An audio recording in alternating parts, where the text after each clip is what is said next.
Welcome to the Nintendo Power Zone. We are a video cast / podcast dedicated to bringing you the best Nintendo-related topics. As always, I'm your host, Nice One, and I'm joined today by Jaden Winsong and Brendan Blues, making his return back to the Nintendo Power Zone after being gone for a month. Welcome back, guys. How do you feel to be back? I'm good. Thank you. I just moved. Those of you watching on the video portion of the podcast, you'll see the new kind of background behind me. Still getting a bit situated, but glad to be in a new home, new setup. And how about you, Jaden? Doing well. Things are going crazy as normal, but I've managed to square time away for this and that. So glad to be here. Oh man, I live in crazy town right now, man. Too much stuff is going down. But anyway, so guys, wait. Before that, how's that hurricane treating you? Oh man, it's far away from me. Far away. It's up in North good. Carolina. I feel bad for everybody up there. I hope everybody's doing well. A lot of flooding going on, but for once it didn't hit Florida, so there's that to be thankful for. But having gone through hurricanes, I know what that's like for people. But I think by the time it really hit landfall up there, it had been downgraded to like tropical storm. So not as bad as a typical hurricane would be, but still not good. So to all the people in North Carolina, our thoughts go out to you. Let us know if you need anything. We got you guys covered. Speaking of natural disasters, there was supposed to be a Nintendo Direct on September 6th. But due to the earthquake in Hokkaido, Nintendo took the proper steps and delayed their Direct. They delayed it 7 days, so it was rescheduled for the 13th of this month, and they announced so much, and they did it in about 38 minutes, which I gotta say that's so much longer than what they presented us at E3, and I honestly want to say that this should have been what E3 was, because there was a lot here. There was so much here. All these announcements got me so hyped. But there's a bunch of other major news that we need to cover. So why don't we just go ahead and slide into the powered up news. And for our first story, there is a Splatoon exhibit in the museum in London. Let me go ahead and pull up this article because I don't have it up for some reason. But yes, all right, so there's a new exhibit in London, and it's going to be exploring the art of Splatoon. And if you guys have read this article, it's brought to you by Nintendo Life. They are a UK-based Nintendo fan site, and they have all these great pictures that show the exhibit off, right down to concept art of the Inklings when they were still in their bunny form. So it's not just Splatoon. There's a whole bunch of other games there. The exhibit is called Video Games Design, Play, Disrupt, and it aims to explore the medium of gaming since the mid-2000s. So it's a small slice of gaming. It's not even, the whole 50-year plus history of video games. It's literally just, the last 20 or, 15 or so, 18 or so years. There we go. but yeah, just all flustered today, right? But yeah, there is a whole lot of just awesome Splatoon stuff to look at, and if you guys are watching the video version, the raw version won't have any imagery of it up, but I will make sure to post images of this exhibit up on the finalized edited version of this episode. And yeah, I really dig this. Have you guys taken a look at this exhibit yet? More or less. I've only seen a couple screenshots from around the museum, but one thing that I think is interesting is compared to I own the Splatoon art book. And I heard about it. I was like, well, how could they outdo the art book? The art book's already so complete. And it really is just a grand history as from the past 18 years, not just of Splatoon, but just of gaming. But to see the Splatoon stuff, it's a lot more in depth. I believe the article talks about how it's about the design, and that concept art is very integral to just the origins and design origins of the game, which is something you don't get to see really in the Splatoon art book.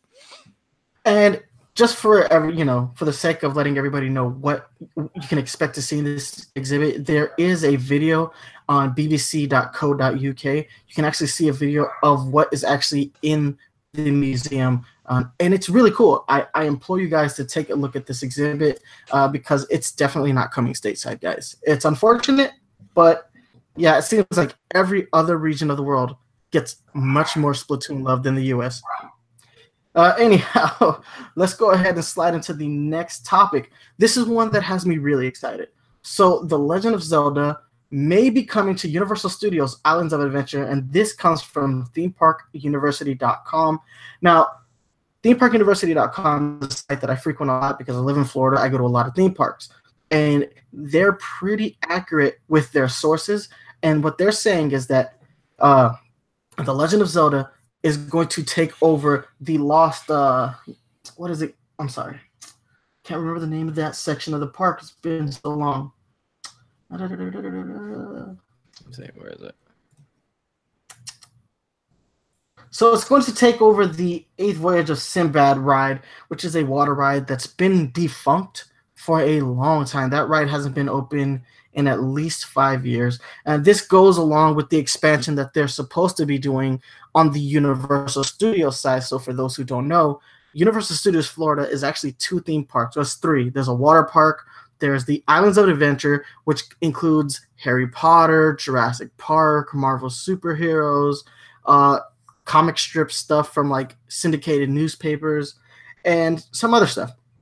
And what they're going to do is they're going to bulldoze like the Lost World section or the Lost Continent section, which has all of these lame defunct rides, and they're supposedly going to restructure that into being a Legend of Zelda section. And if you go back to the initial reports for Super Nintendo World in Universal Studios Florida, they did have a Legend of Zelda section that they had decided to scrap because it didn't fit in the overall space that they had. Now, the problem with this is this is counterintuitive to an earlier report that we got that said that Universal Studios was building a 3rd theme park with the Nintendo section being outside of the main 2 parks that are currently existing.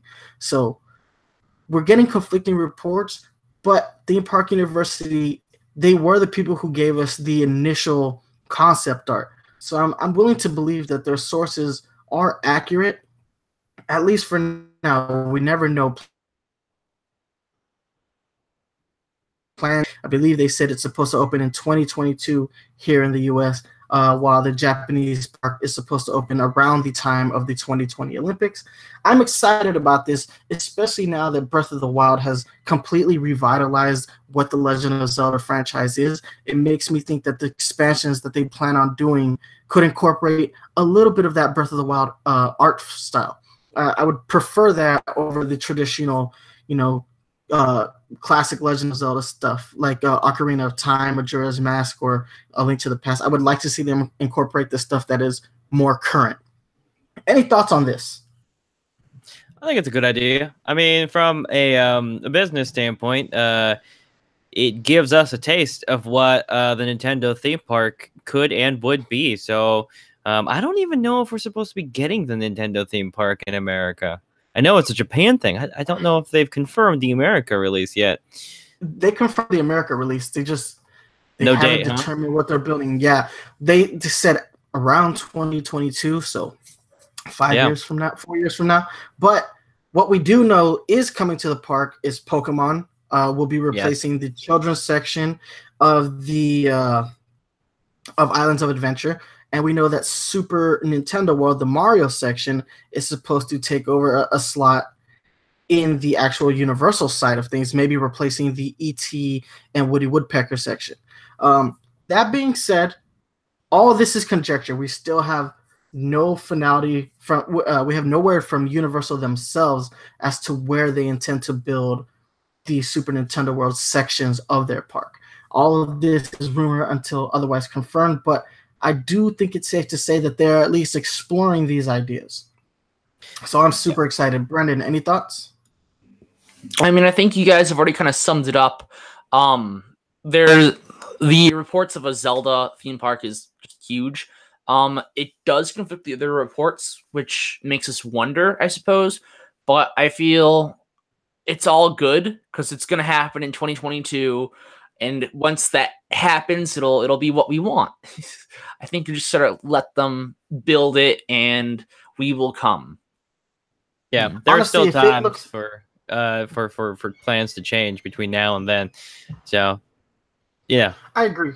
And we all know that Nintendo has a really big idea for what this theme park is, and they are very deeply invested in making this park work. They are working alongside Universal Studios to make all of these attractions, and Miyamoto himself is working on these rides and the aesthetics of this. So I think we're going to talk about this for years to come, but I think we know that it's actually in safe hands with the people at Universal and the people at Nintendo, because we know Nintendo can deliver quality, and we know that Universal Studios knows how to make roller coasters, rides, and all that stuff. I prefer Universal Studios over Disney World, and they're both about an hour drive for me. Definitely. I just want to say here, the other thing that Universal is really good at doing is they're really good at collaborating with gaming companies. For the big one being Monster Hunter, with in USJ, Universal Studios Japan. If you brought your Monster Hunter game with you, you'd actually get an event quest to download that would give you exclusive armor. So I'm really hoping they bring that sort of spirit of collaboration to the Universal Studios Florida, because who knows what they could bring to some of the main Nintendo IPs. I actually remember in an initial report Reggie Fils-Aimé had given out, he had done an interview that specifically stated that they were looking for a way to integrate their mobile games with the theme park. Now, in my mind, that just functions as a check-in feature, but it could be something entirely different. But back to what you were saying, a couple of years ago, Universal Studios Florida had a Halloween Horror Nights event, which is our premier Halloween-themed event. It runs from the end of September to the end of October. It's so much fun. But they did a collaboration with Capcom to do a Resident Evil-themed haunted house, and it was accurate. You got to walk through Raccoon City, and you got to see iconic characters like the Pyramid Head. You saw Leon S. Kennedy. They had the dogs, the zombie dogs. They had it all. And it was one of the best haunted houses I have ever been in. It was so good. And not just that, but they've also collaborated with The Walking Dead extensively to bring amazing Walking Dead theme haunted houses. And this year they're going to do Stranger Things. So Universal Studios really knows how to do that. They know how to integrate things well. Like they build immersive worlds, and they really get you into that. So that's what has me so excited that Universal's the company that's doing this. I mean, it would be nice if Disney did something, but on the other end of the spectrum, we know that Disney really neglects Kingdom Hearts. Like, it would be awesome to have some Kingdom Hearts, like anything in the theme parks, but they really stay away from like the video game side. They treat them like an entirely separate company. Unfortunately, yeah. On the note of immersive worlds, though, I want to say that's a good thing that I prefer Universal over. I think the good thing that why Nintendo's going with them is that we already talked about the Mario Kart ride that was confirmed is using like this really cool immersion technology. And that is something that Universal just excels at, and that's what I'm excited to see there. Just the technology that you can immerse us in these worlds. I think we're all agreed. We're really excited for the fact that Universal is doing this. Well, I mean, there's so many of the theme parks that this could have gone to. This could have been like a Six Flags thing or even a Disney thing. We all know, I'm going to be honest, if Six Flags had gotten this, Six Flags would be the worst equipped to handle, because they don't really, focus on immersion. They're just like, here are your thrill rides. Yeah. Get in, get out. I think the closest thing they have to immersion is like the Batman, Joker ride, where you basically just get in a VR Batmobile and you just chase the Joker, which is great if you're 7, but as you get older, that ride does not age, and it's based off of those the early 90s, late 80s Batman movies with Michael Keaton. Yeah, so they refuse to update that, man, and they don't do immersion. Disney does immersion, but like I think lately Disney has fallen short on immersion, and they've been trying to get back to that. Like that new Avatar section in Animal Kingdom is definitely Disney's reaffirmation to building immersive worlds, but they had lost that for a long time in the theme park. They basically just got to the point where like, let's just put things here and see what sticks. Yeah, I noticed that after, it seems to me that they did away with the entire like Imagineering division that they had from the 1950s to whatever, and it lost its charm, in my opinion. But that's just me. Anyway, we could do an entire podcast on like theme parks. I think we should. We do already that. did an episode that was just Yeah, we dedicated totally to that. Mm-hmm. Yeah. Like I said, though, when we recorded that episode, we would definitely be continuing to update this story as we saw more news. Mm-hmm. So, yeah, so excited. And, Brennan, you added a news story to the Powered Up News, so go ahead and take that away. Oh, yes, it's very quick, but so previously we talked about how Resident Evil 7 was going to be on the Nintendo Switch, but only as a streaming game where, since the Switch could not handle Resident Evil 7, it's too graphically intensive, too powerful for it to handle, you could pay to have it streamed to the Switch. And so we now have another confirmed game for that kind of streaming game service.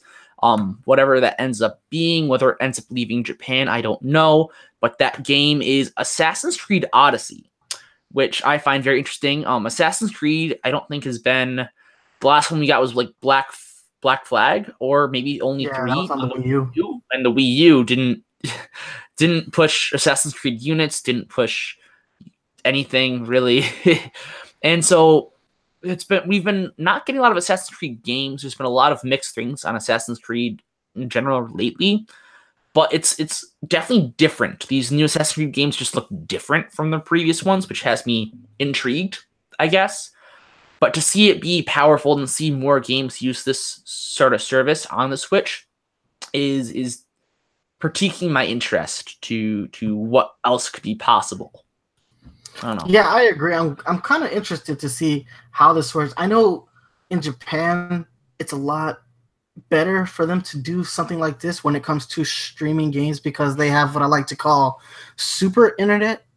And yeah, they just have the best internet in the world. And I don't know how well something like that could work. Here, I question it, especially since we have all these different internet servers. And I mean, Steam seems to work pretty okay for the most part, but I just wonder if the Switch can handle streaming services like this. I don't, we've said it a few times on this podcast. The Switch is a phenomenal system, but at the end of the day, it is underpowered and it does not necessarily have the best online infrastructure as of now. That may change come tomorrow once the online service, officially kicks off. We don't know. So I am skeptical about this. Hopefully it does well enough that they make an announcement that it's something that they're going to do here in the US. We have yet to hear anything from Capcom as to whether or not they're going to do Resident Evil 7, but I would totally love to play some RE7 on the Switch because I've been having the itch to play that game again. It's been about a year since I played it, maybe a little bit longer.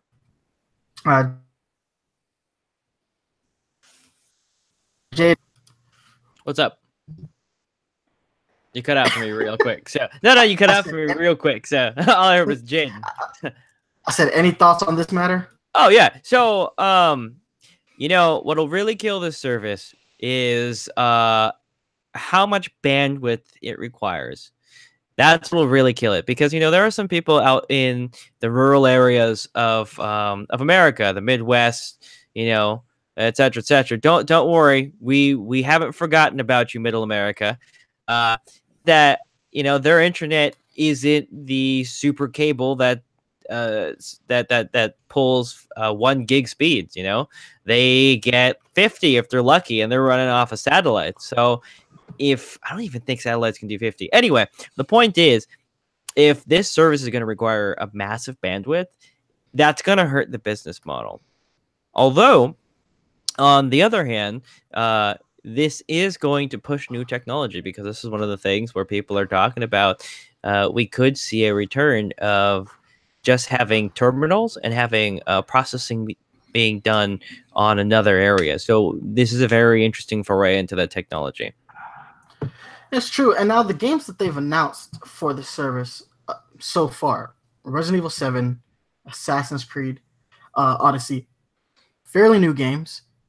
Most people would say that the Switch has been shafted on games like this. So it is exciting to see, more mature, better content coming to the Switch. Now, granted, I would take a graphical downgrade on both of these games for the portability aspect, and we lose that when we have to dedicate things to, streaming because There's no way you're going to be able to play Resident Evil 7 streaming in handheld mode. It's just not feasible. And I would venture to say it's similar to Assassin's Creed will have the same problems. There's just no way you can play it in handheld mode. That being said, though, I would still like to play these games on the Switch. So here's what I'm going to say.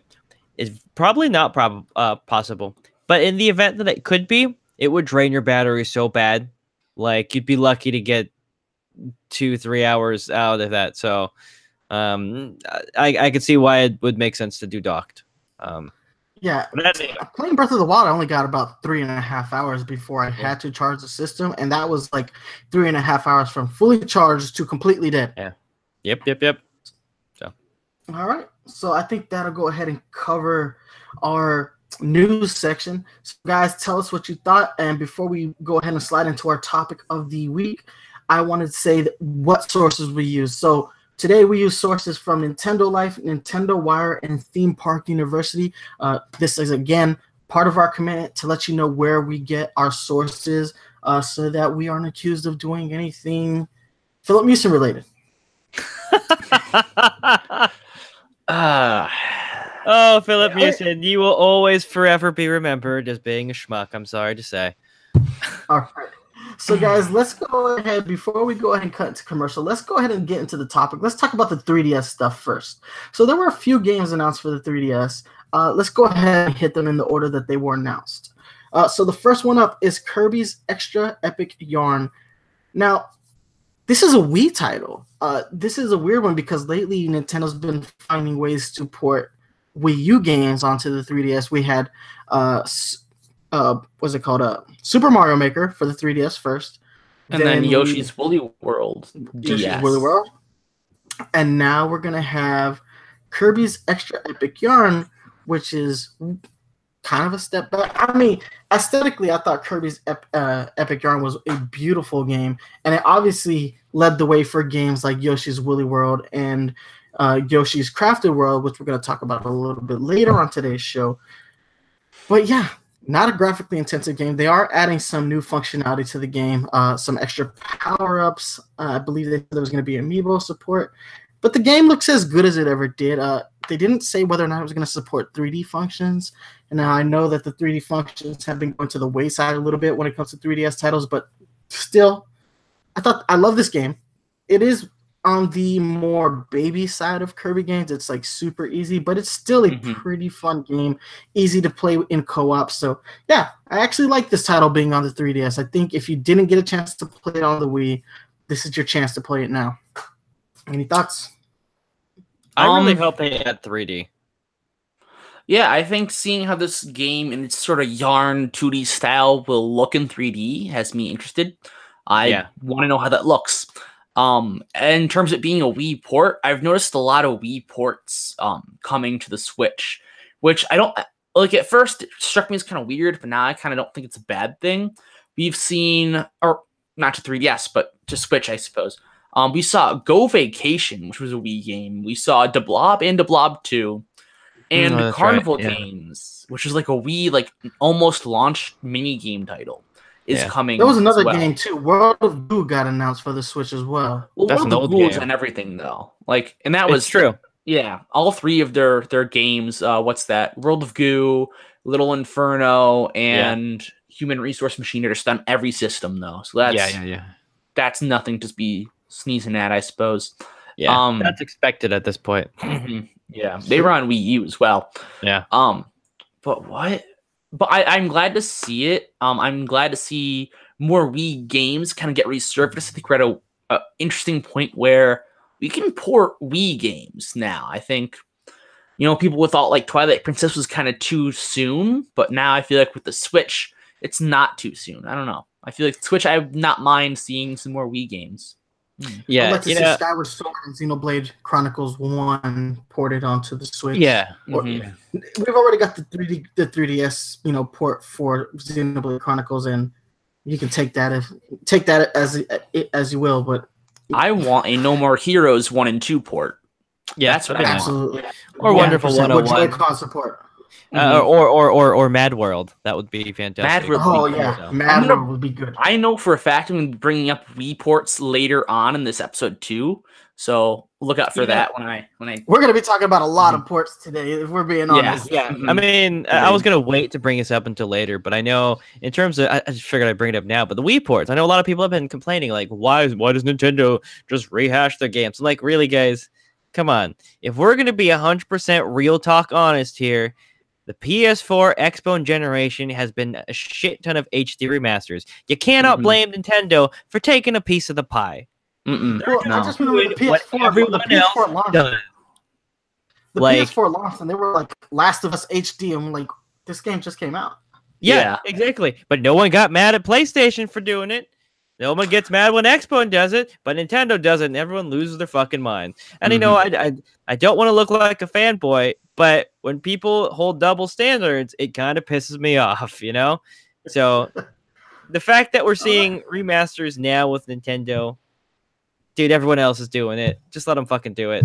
That's just the world we live in right now. Same thing with online. No one gives like Microsoft or Sony crap about the paid online, and now Nintendo's going on the paid online, and everyone's like, "Oh, I mean, I get are there servers? I'm just not sure if that was confirmed, and I'm going to be upset if there's not servers." But yeah, we'll talk about that later in the show. Yeah, we'll get to it later. We'll get to it later. All right. So let's go ahead and slide into another port. We're getting Mario and Luigi Bowser's Inside Story. Now, I believe this was actually a DS game, if I'm not mistaken. Yes. So it's getting up-res to match the newer art style that they did with Mario and Luigi Superstar Saga last year. I was not expecting them to re-announce this game because they showed us this game at E3. I was actually expecting them to announce Partners in Time. Yeah, I'm still upset they skipped over that. Yeah, it was really weird. Just not making that game. To be fair, I honestly think that is the worst of the Mario and Luigi games. Yeah, but you know, that's not fair because all those games were like 9 out of 10s at the very least. Like, they set Partners in Time was great. It was really, like, objectively, without comparing to the other ones, like, it's like a 7.5 or an 8 out of 10 on my scale. It's so, like, hard to compare it to the other titles because the series as a whole is great. Well, that's the thing of, like, there really is no such thing as a bad Nintendo made game. Like, they just come in various degrees of how good they are. And that's where you think when you look at, you know, Partners in Time, it's like it's not as good as Bowser's Inside Story or the original, but it's still a good game. Yeah, it's fantastic. But they added the Bowser.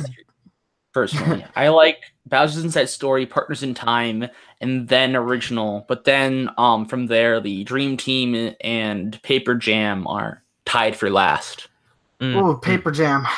Paper Jam is the most Okay, I take it back. Paper Jam is actually a bad game. Because it bastardizes both versions of those Mario RPG games. It is cool to cross over though, but it's not well done. It's a great idea, bad execution, and they need a redo on that one. They need to figure out how to do it and do it on the Switch. Do it on the Switch and do it right.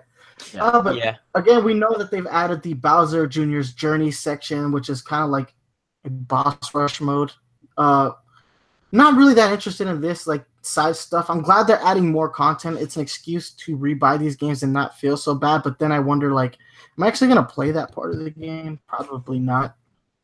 It's adding content for those who want it. That's true, or people who've never played the game originally. And it's Bowser Jr. and everybody loves Bowser Jr. So Roy's better. Yeah, Roy and Lemmy. It's true, but you know what I mean. His children, they loved his children. The Koopalings. All right, so next up, Luigi's Mansion. This is a port of the GameCube game, which I'm really excited about this because I love that. I love the Luigi's Mansion franchise, and up until this Direct, I did not think that franchise got enough love. I mean, because they went from major console, to their handheld system with this franchise, and we're going to talk a little bit more about that later. But yes, the original Luigi's Mansion coming out on the 3DS, and now it's going to have 2-player co-op mode. You can either use the dual cartridge way where both of you have a game, or you can do download play for boss rush mode, which is awesome. I like that. Luigi's Mansion is a great game. Now I wonder if the game will scale because Luigi's Mansion isn't necessarily a hard game. So adding a second player might be overkill. Kind of the way that Pokemon Let's Go Pikachu and Let's Go Eevee look like. Once you play with 2 players, it is super overkill to be in gym battles and catch Pokemon. So I just wonder if they're gonna scale the game for this. My gut is telling me no because Nintendo likes to be as family friendly as possible when it comes to co-op games. But I would like to see them, take a risk and just scale the game. Make it a little bit harder if you're gonna play co-op. I don't think they're scaling it either. You'll see. Yeah, we got less than a month, so. I think that the 3DS is becoming a very good home for Luigi's Mansion games.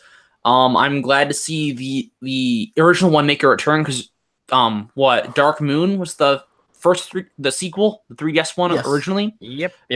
Got met with like fairly underwhelming support. But it wasn't as good as the first, is what people were saying. And I do think I think that is. I can agree with that assessment. It's still a good game, and for the price point, I think everybody should play it because it's one of Nintendo's what are they calling it? The selects. Mm-hmm. Yeah, you pay $20 or less. Yeah, $20 on the 3DS, digitally and physically. So you can't really go wrong with this title. It is a fun title for the 3DS, and now with the original, you get a chance to go back and play a GameCube classic. And I mean, I know it's not that GameCube experience, because it's lacking that amazing GameCube controller, but it's still an opportunity to play one of the best underrated games of the GameCube era. Yeah, I think the part of the appeal of Dark Moon, even if it wasn't to be a new game, was that you got to experience just Luigi's Mansion in some form again in the modern era. So to be able to experience the first one again, I think is great. Yeah, and the best thing about this is now we'll be able to look back and we'll get to see, was Luigi's Mansion really that good? Or is it just nostalgia goggles bringing it up to a 12 out of 10? So that'll be interesting to see as well. I can answer that question because I frequently go back and play the GameCube version. It's that damn good. Yeah, it's pretty good, actually. If you go back to play it frequently, it's good. That's just the rule of thumb. Yeah. If it's not, you don't go back to play it. Yeah, there's only a handful of games that I make sure that I dedicate time to play them at least once a year. Grand Theft Auto San Andreas, I play that game once a year. Definitely. I'll play Luigi's Mansion at least once a year. Donkey Kong's Country at least once a year. Sonic 3 at least once a year. I'll go back and I'll play Final Fantasy 7. That one's a little bit harder because it's so long, but I do my best to play that game at least once a year. We'll be talking about that a little bit later too, guys. All right. So last but not least on the 3DS front is a franchise that I can't believe Nintendo still is pushing. Yokai Watch Blasters, and I believe this is a downloadable title only, and it's coming. I don't know what to say about Yokai Watch games anymore.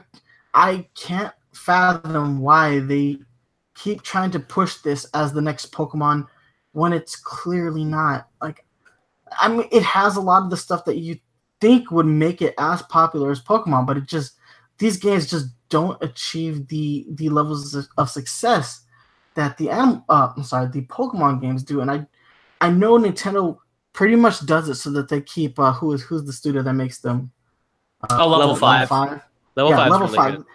They keep pushing these games to kind of appease level 5, but more and more I'm starting to see level 5 wanting to move into mobile with their releases. They're basically taking all of their major franchises like Layton and now Yokai Watch and pushing it hard on mobile.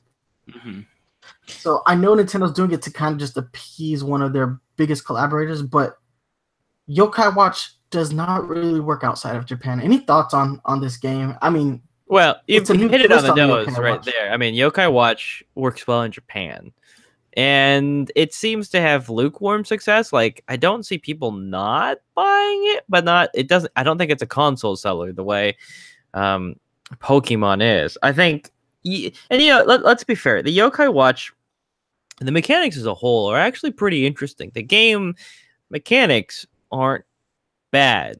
It's really the story. Like, I think, I think that has to do with something that's lost in with the localization and the translation. It's Super Saturday Morning Kitty Cartoon, which just it kills it for me because I'm way too old to really be able to enjoy that anymore. Yeah. I've been quietly not trying to yell at you guys for what you've just said. I'm a big Yokai Watch fan. I'm waiting for 3, 4. The 3 screenshots we've seen of Yokai 4 look amazing. But it's not Pokemon, I have to admit, but it is good. I like it a lot. It does not have the appeal in the States. It is very lukewarm. It sells in Japan, but it's lukewarm everywhere else. And I gladly admit that. But I think it's just lukewarm. Me, though.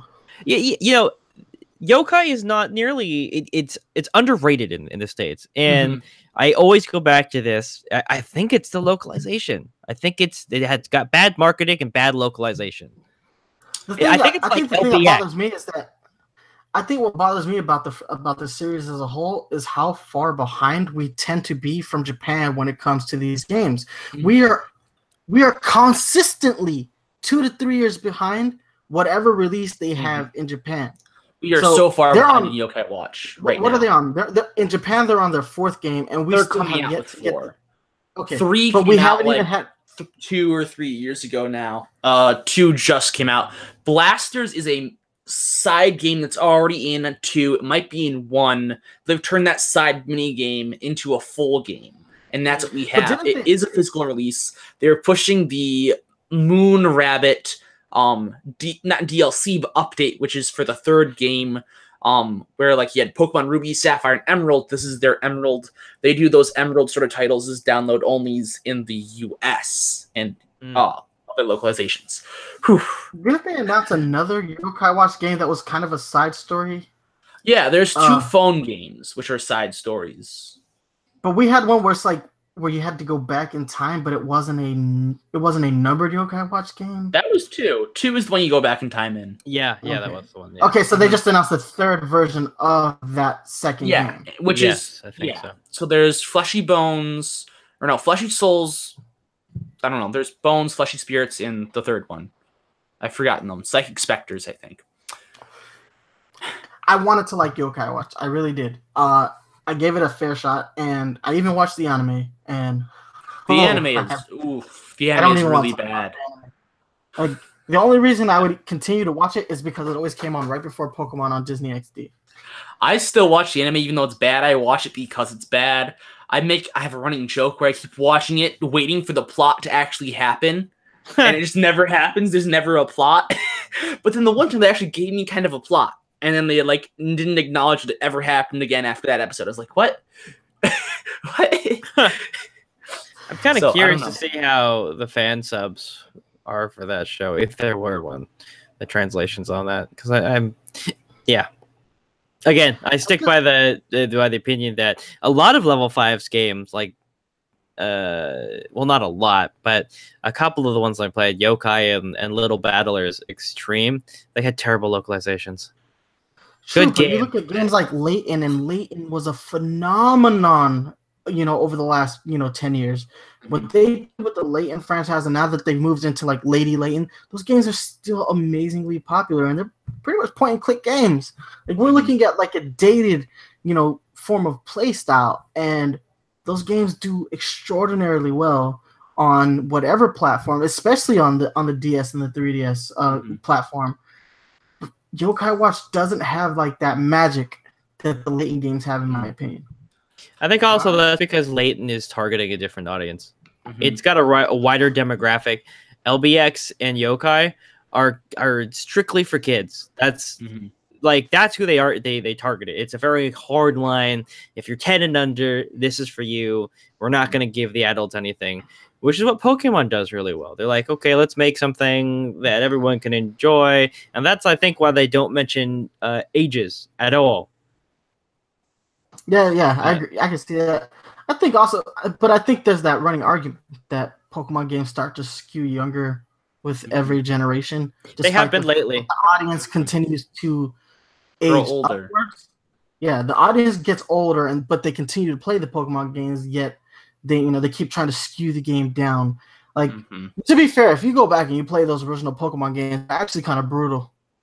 Oh yeah, Go back and play Red and Blue, and those games are broken and brutal. Oh yeah. Oh yeah. By Pokemon standards, by traditional Pokemon standards, those games are broken and brutal. By traditional RPG standards, they're cakewalks. Yeah, definitely. There's broken mechanics, but they're harder for the series at the same time. I don't know. Toxic Leech Seed, so that's to say. That's going to go ahead and wrap up the 3DS section of this discussion. Guys, what we're going to do real quick is we're going to take a 5-minute commercial break, and when we come back, we're going to go ahead and talk about all the Switch news that got announced during this Nintendo Direct, and that includes our assessment on Nintendo Switch Online. So don't go anywhere. We'll be right back.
All right, Governor. Back with my cup of tea.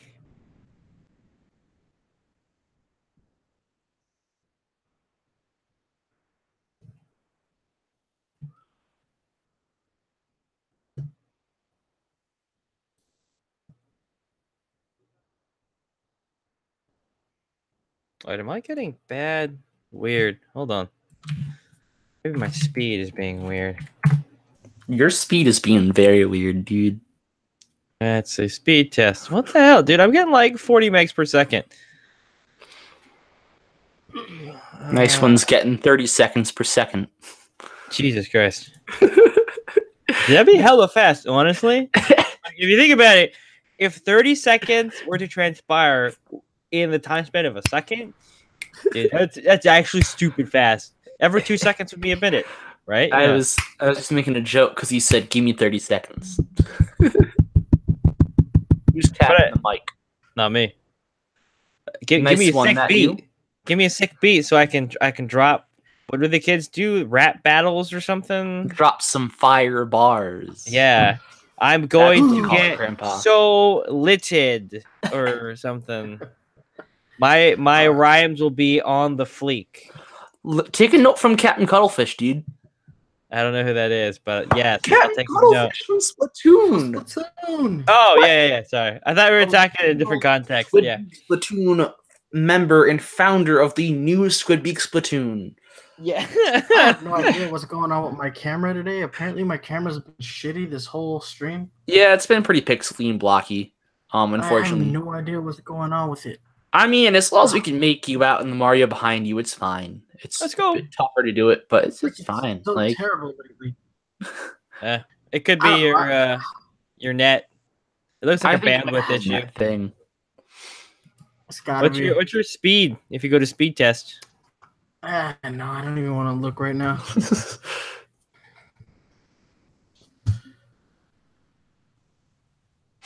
It's looking terrible. I forgot to open up a second window so I can see what's going on. And when I did, I was like, Jesus Christ, that's terrible. He had dreads, so shake him. Never mind, nobody knows that. I was gonna say he's kind of lacking in the dreads department. It's an old song from the hyphy movement. Before your time. We can get my brother in here. He could go ahead and shake his dreads. Yeah. Oh my god. Yo. Yeah, there's no way. 6 There's no megabits way. per second right now. 6 Ooh. For megabits per download, what's your second. upload speed? It's checking right now. Oh man. Testing upload is 0.15. Oh yeah, that'll do it. That'll. Ooh. 1, 2, Trying to get some internet, dude. Just- 0.18. Dude, no, I can't. It's tied to the freaking HOA. Wow. I can't even get a better service. Oh my god, it says my server's in Miami. That explains a lot. Hey, it's okay. You'll be in Georgia soon, so then you can give the HOA the finger, right? I'll still probably have to get an HOA there. Well, the fuckery that happens with Bright House Spectrum, yo, utter fuckery. It's just whatever. I figured out. I mean, we're primarily an audio podcast anyway. Yeah. No one needs to see your beautiful face today. Next week, maybe, but this. Ain't nothing beautiful happening here, man. I ain't shaved in like 3 weeks. I mean, I need to shave too. You're right, but I kind of like growing it out right now too. What is it? No shave November? That's coming up soon. No, it's just I've been busy and I haven't felt like cutting my hair or shaving, and I get lazy when other stuff is happening in my life, and I'm like, fuck it. Yeah. This is the thing I'll sacrifice. I'll sacrifice my facial hair, and I'll dress more slovenly. Most of the time, I don't dress like a pig, but right now, like I get two shits because I've been busy. I'm still unpacking a lot of my clothes, so my wardrobe is a little bit lacking, unfortunately. And it's far less work just to keep the beard and maintain it a bit than it is to shave it every single morning to keep my baby smooth complexion. Yeah. So if you do, I get it when you go straight edge. Like straight edge takes a pain in the ass. I got one of those fancy like $200-$300 electrics, and those are actually really nice. The ones that like self-wash themselves, they're really self-wash. So you put it in its like charger station, and then it has an alcohol mixture that it shoots up into the blade, and it actually washes it after every use. Now here's a question though: how do you clean up? Because with my current electrics, I have a big problem, bigger problem with my straight razors. With cleaning up, there's just hair everywhere, and that cleanup takes like an hour out of my morning that I just can't deal with. Like, I'll shave outside just to have the hair go outside. Oh, if you're using a straight edge, I just shave in the shower. But then you clog the drain. I don't give a shit. That's what Drano's for. Okay. Well, I mean, I would rather spend $10 on Drano and get an hour of my life back. You know what I'm saying? Like, and when you break it down to money, right? Let's say you're working like an hour. If you get like $30 an hour, right? That's so much better than what I make. Well, that's because you're not done with school yet. But once you get done with school and you're making money, $30 an hour, money. Yeah, that Drano is just a very small portion of your earning potential. It's 1/3 of 1 hour. Yeah. So if I get an hour of my life back, it's that's what I'm saying. So. All right. Enough of this Drano discussion that we've sidetracked ourselves. It's a shaving discussion, and shaving is very important. We should get Dollar Shave Club to sponsor us. We should get them to sponsor us. Oh, dude, they're fantastic. They really are. They sponsor everybody. I mean, I feel like it wouldn't be hard. Dude, we should. Saying. That's genius. Honestly, yeah. How do we reach out to that? I have no idea.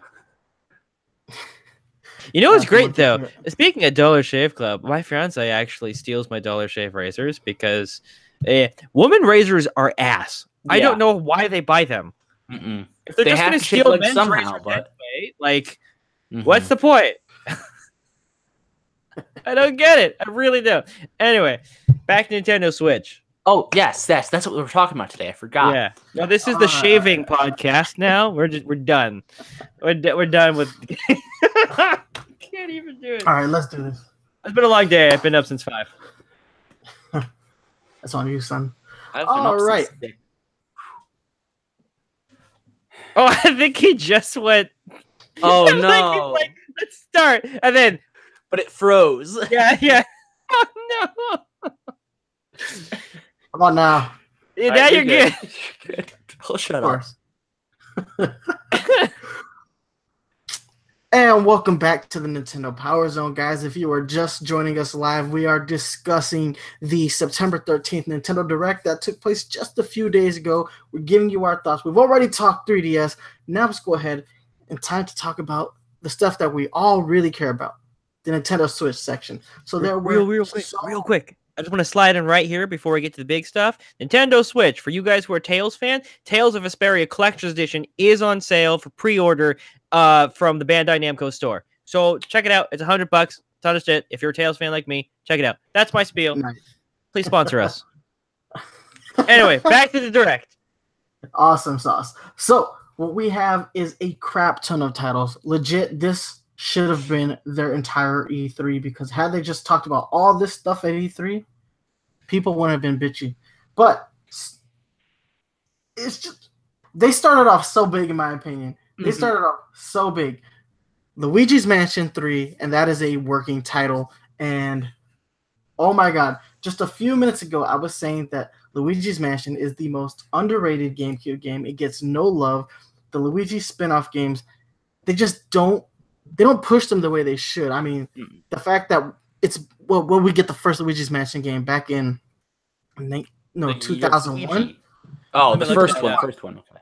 Yeah, it was GameCube. It must have been like 2001.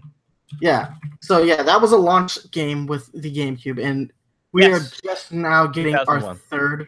We're just now getting our third iteration of that game, and yeah, this one looks really good. Now, I don't know how it's going to work, but I implore Nintendo to do something that they did in the arcades. The Luigi's Mansion arcade game allows for motion controls with this giant Poltergust 5000, and the way you catch the ghost is you hit the button, and then you gotta kind of aim the Poltergust at the screen, and then you gotta pull it. So it kind of works like those old NES Zapper games.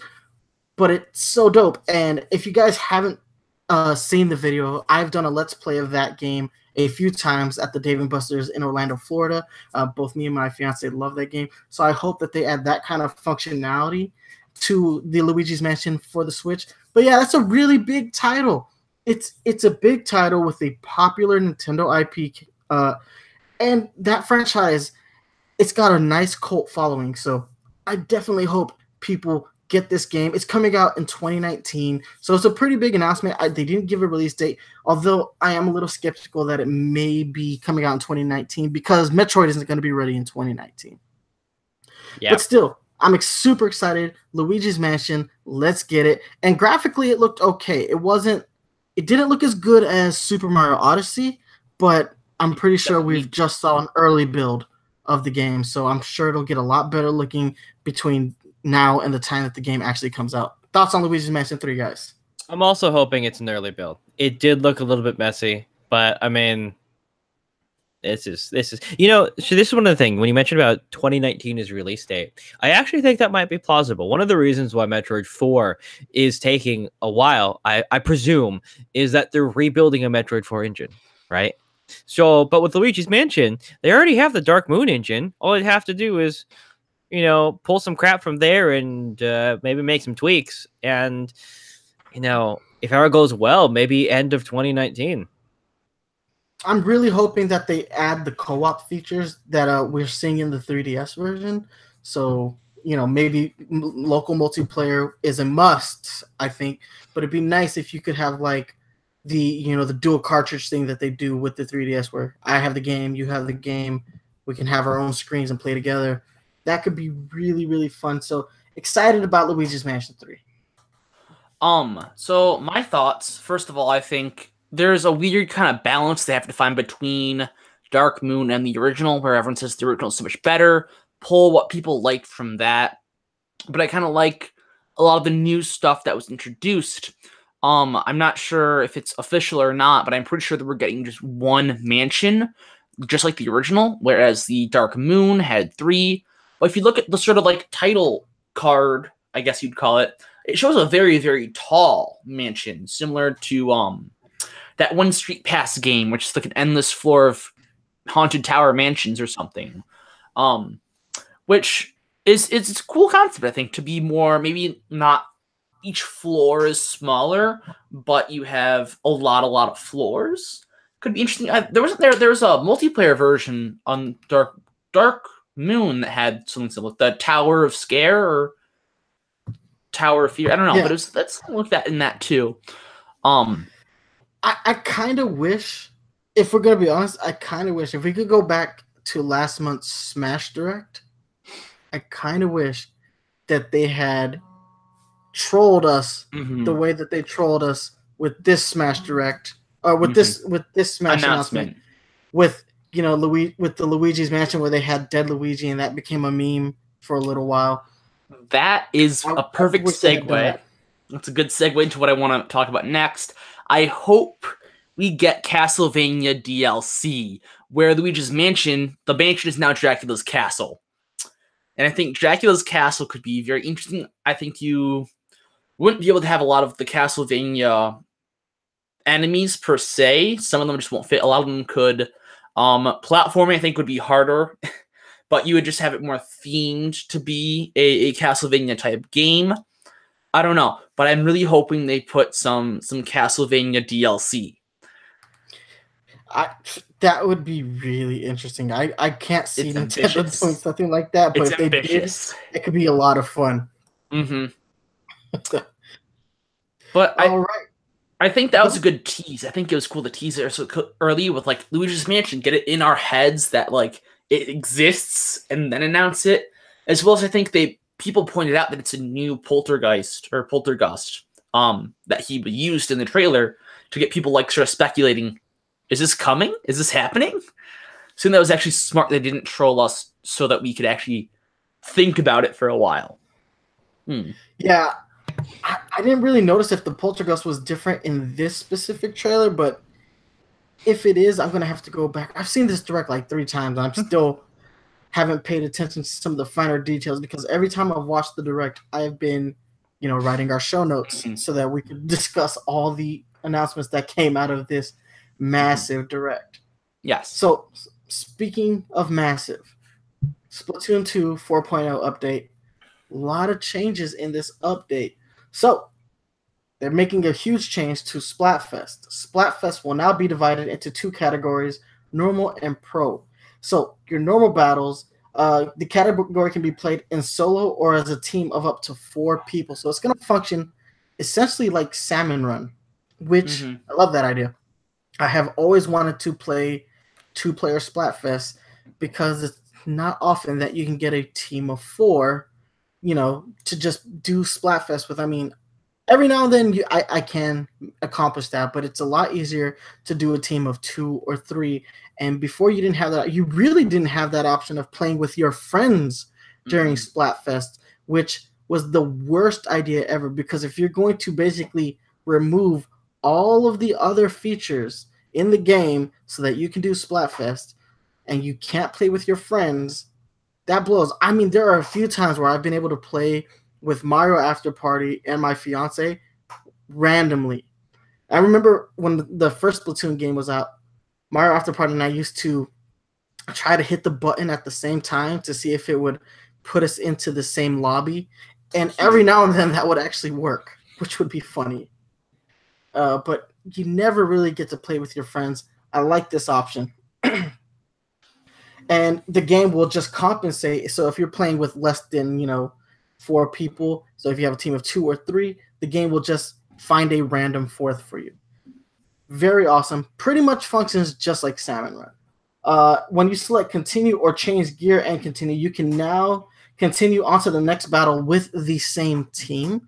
So if you had success with the team, you can now change your gear and then join back in with that. It'll probably slow down how quickly you get matched up, but I mean, it guarantees like a sort of synergy if you've been playing with the team and you've been doing fairly well with them. Points for turf will now be ranked by individual players. Points for turf linked by individual players are added to the points earned by the team for a winning battle, resulting in a value known as clout. And the side with the most clout at the end of the Splatfest is the winner. Clout is not added for battles between teams of the same side. So if you're on the same team, so if it's like a spoon versus spoon team, you're not going to get any clout for that battle. So you have to be on an opposing team in order to earn clout. If the combination of visual look and type of all 4 teams' game wear meets certain conditions, a synergy bonus is triggered. So coordinating your gear will allow you to have synergy. That's a really cool one because then you have gear-themed teams. I like that idea, especially now that they've got like that new weapon pack that just got announced where you have like where it's like that monochrome color where if everyone is using like that white and black gun, you might get a synergy for it. That's going to add a whole lot of depth to the way that you play Splatfest. I hope they integrate that into the ranked battle system. And let's see. Okay, when you're on a winning streak, you're more likely to match with other teams that are on a winning streak, so the matches should get progressively harder. And then, and this is the last section for Splatfest Battles Normal, when there are multiple teams with the same number of consecutive wins, you'll be matched with a team as close to your skill level as possible. So your power ranking will play a factor in Splatfest going forward in normal mode. Very cool. As far as Splatfest Pro, this category is closer to what you've experienced when battling solo in previous Splatfest. Their own turf war skills to the test. When you win a battle, you increase your own Splatfest power and receive clout equal to the opposing team's approximate Splatfest power. The side with the most clout when the Splatfest conclude wins. Clout is not added for battles between teams of the same side. Battle participants are chosen from players that are as close in Splatfest power as possible. So if you suck, you're going to be playing with sucky people. If you're good, you should be playing with really good people. The top 100 players in Splatfest power rankings on each side will be displayed on Splatnet 2 in the Splatfest top 100 list. So we're getting ranked for Splatfest if you're playing in Splatfest Pro mode. Very cool. It adds some of the competitiveness back to Splatfest that has been lacking. So there are some other changes. You're going to continue to earn experience even after a Splatfest tee is at max level. Players will earn a random ability chunk each time they pass a certain point threshold. I like that one. 10 times battle and 100 times battle will now occur randomly, earning players on the winning team a huge boost of class for their side. So you're going to get power boosts for certain criteria that's met. They haven't specifically said how frequently you're going to enter a 10 times or 100 time battle, but it's nice to know it's there. When a friend wins a 10 times battle or someone somewhere wins a 100 times battle, that information will be displayed on the lobby screen or the signboard in Inkopolis Square. So people are going to know that you've won a 10 times battle because they're going to see it pretty much Ready Player One style in the Splatfest lobby. And if you guys haven't read that book, it's your own damn fault. There's even a movie now, too. Don't even watch the movie. Okay. Don't watch the movie. Read the book. Well, like, there's no excuse to not have some kind of culture of what we're talking about here. If there's a What's culture? I've never heard of culture before. Go read a book. What is book? So the last other change is the amount of Splatfest power does not increase in these battles. So that applies to Splatfest. There are some other changes to multiplayer, which we're going to go ahead and discuss. The layout and terrain of certain stages has been modified. So Starfish main stage, they've changed the terrain in all modes, made a major change to the terrain from spawn points to the center of the stage. Now, Starfish main stage is one of my least favorite stages, so anything they can do to make this stage better, I'm about that life. They've made changes to Snapper Canal and Piranha Pit. They've changed some of the weapons. If you guys want to take a look at all these upgrades, you can go ahead and go to Nintendo Everything. They have a very detailed list with all the patch notes. But there have been new weapons added to the game, which I really love these black and white weapons that they've added. They look really good. We're getting new stages in October. We're getting new specials, and one of the specials looks like an Inkling doing the Rasengan from Naruto. My Rafter Point thinks it's a Spirit Bomb. Yeah, it's a Spirit Bomb, dude. Yeah, it's a Spirit Bomb. No, I see it as a Rasengan because the way it's like just in the one palm and then it gets a little bit bigger. Either way, whatever anime reference you want to make to that, I think it looks really cool. I want to know what weapon has that special because it looks dope. Like I said, you guys can go to subs. That's what I want. What? The shaker grenade subs. Oh yeah, like you shake them like a soda can, they get bigger and bigger and bigger until they. Yeah, there are a lot of big changes to Splatoon, so you guys need to go ahead and check out the patch notes. You can go to Nintendo.com or you can check out the Nintendo Everything site because they really detailed patch notes. A lot of changes coming in the 4.0 update, and I believe the weapon pack is out now. I haven't had a chance to go back and play Splatoon since the update, but I believe the weapons are out already. I want to talk about that. I have, and not only that, I came out during the maintenance they had right after the update, so I couldn't actually play online. So I took the opportunity to finish playing the Octo expansion. And so, for their backstory, after they announced the release date, like the day after E3, I was all busy with moving out of my old place, so I didn't get a chance to actually play it. I played most of it fairly recently, but didn't actually finish it.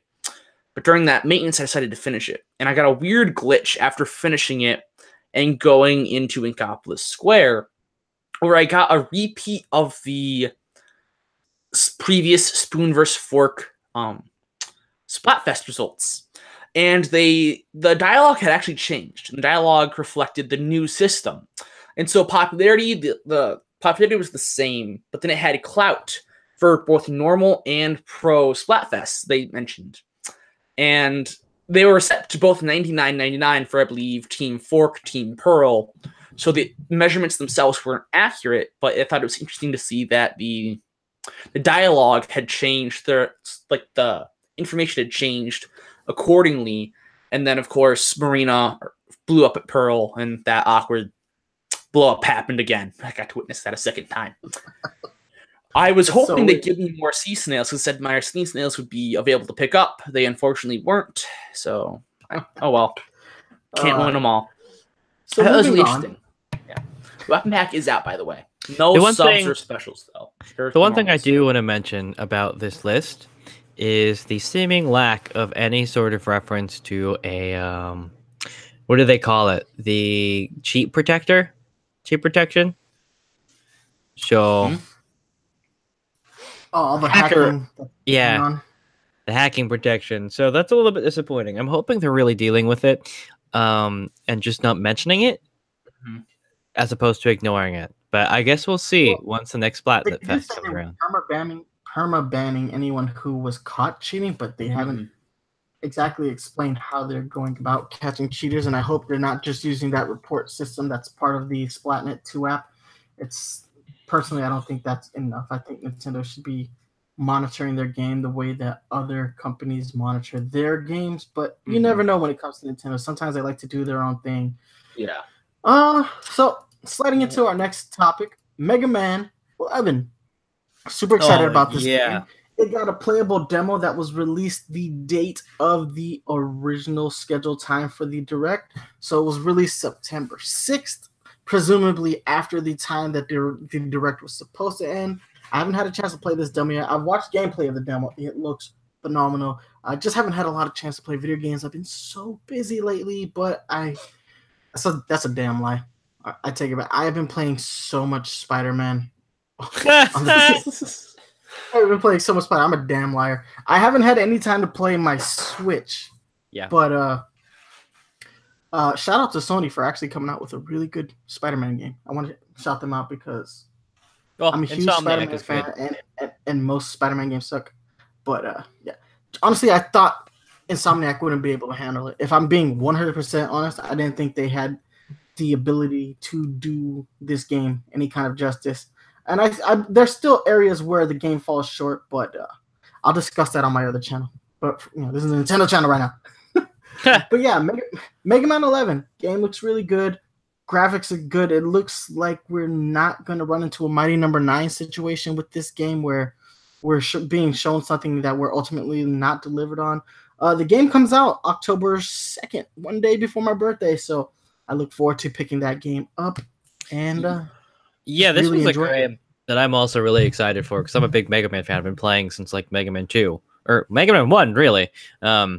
But Mega Man 2 is obviously my favorite. But anyway, so the one thing that I was looking for in the new trailer was how Mega Man acts. Are they gonna go from the Mega Man that we saw towards the end of the series, or are we talking about Mega Man like early Mega Man? Because I think it was Mega Man 10. What was the last one they released back in 2008? 10 It was on like the Wii. 10. That was Yeah. 10 on Wii, yeah. Yeah, that one, for some weird reason, if I'm remembering it correctly, maybe I'm mixing this up with 9, but they changed it to be like old Mega Man, so he couldn't charge or slide, and I'm like, Mhm. what Yeah. are you That was doing? 9. It was actually both 9 and 10 where he just Yeah. lost those abilities. Which makes sense because they were. It makes sense from the standpoint that they're trying to do a throwback to like 1 through 4. Okay, I get it, but 7 and 8, you could slide. yeah, and I think you could in 6 too. It's been a hot minute since I played 6. At least But in 6, you could charge the shot. Yeah, and so that's what I was looking for in Mega Man 11. And so after watching the trailer, I'm very happy that they went towards the more later titles of Mega Man as opposed to the earlier ones. Because one of the things that I loved about Mega Man was just finding the patterns, where to dash, where to duck, where to slide, and where to jump. That's what made Mega Man fun to me. So when you remove those elements to the patterns, the attack patterns, you kind of you're taking a piece out of the fun puzzles for me. See, my hope is that if Mega Man 11 does well enough, that Capcom will venture into some of the more obscure side Mega Man games, like Legends 3. Legends 3. Take me to the please, please. It's all I wanted for 3DS. I've been Can we waiting have for that Legends? game since the 3DS. I will never forgive you, Capcom. No, that was. They said they'd at least see how the demo did, and they didn't even release the demo. Like, it makes me wonder though, how much of it is Capcom and how much of it is Keiji Inafune? Like, I know it's like Both. it's like it's both. blasphemous to talk any kind of trash about Inafune, but I think the whole Mighty Number 9 debacle puts him in a different light, and it makes me wonder how much of these, choices come down to him being overly ambitious and unable to stay focused, because it wasn't just Mega Man Legends 3 that was canceled. It was Mega Man Universe and that weird Mega Man Online game that was going to come out in only Korea. Like, he was trying to work at 3 games at the same time, and ultimately none of them were released. Yeah, the plan for Mega Man in like 2011 or 12. It's also because he left the company. Like, he left the company in like 2006 and 2007, and so this is one of the reasons why Inafune was upgraded to god tier status. When he left the company, he had the chutzpah to criticize the Japanese game industry, which was Kojima huge. before Kojima was Kojima. Yeah. And this was like 2006 when he did this.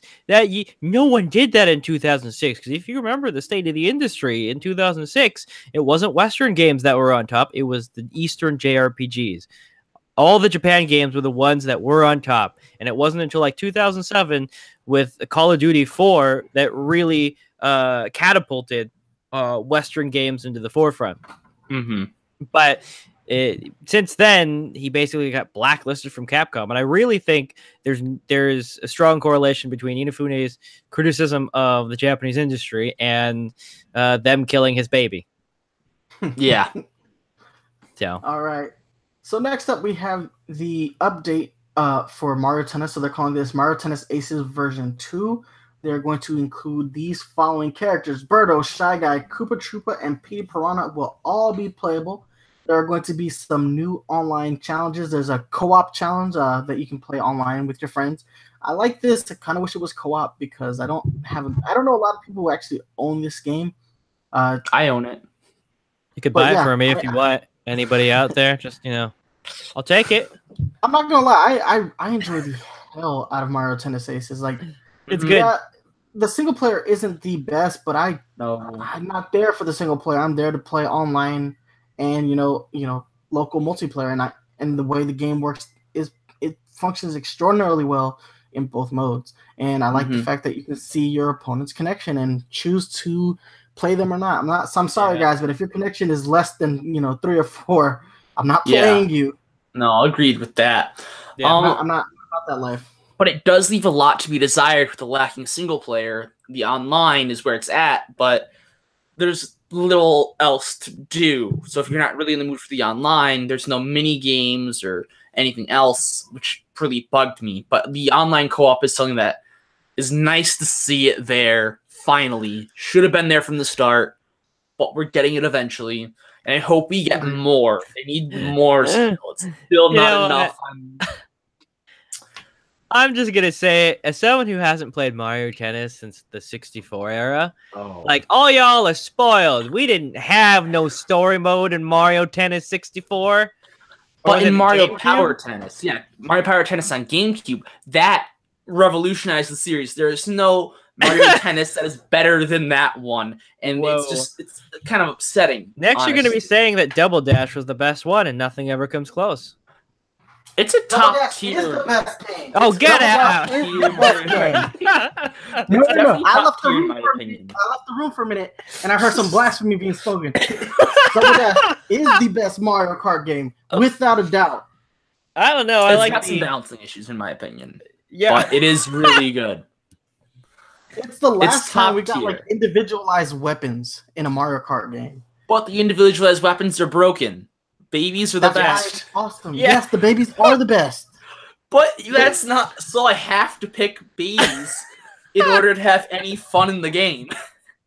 Just get over it, man. Get used to it. Pick the babies. This is a problem. You're going into a Mario Kart game, looking to have fun. It's like playing Monopoly and expecting your relationships to be intact by the end of it. You don't do that. Super Mario Party has me so excited, by the way. I cannot wait. We're not there yet. I can ruin online friendships in the Mario-thon. Enough of this segue to Super Mario Party. No. We're gonna hold it because I'm excited about this next set of games. The Capcom Beat 'em Up bundle. Yes. I love this. Beat 'em Up games were a staple of the 90s arcade. That's the era in which I grew up. Yep. And there is a handful of games that Capcom put out that have me really excited in this bundle. So first off, we're gonna get Final Fight, we're gonna get King of Dragons, Captain Commando, Knights of the Round, and Warrior of Fate. But for the first time ever released on console, we're getting Armored Warriors and Battle Circuit.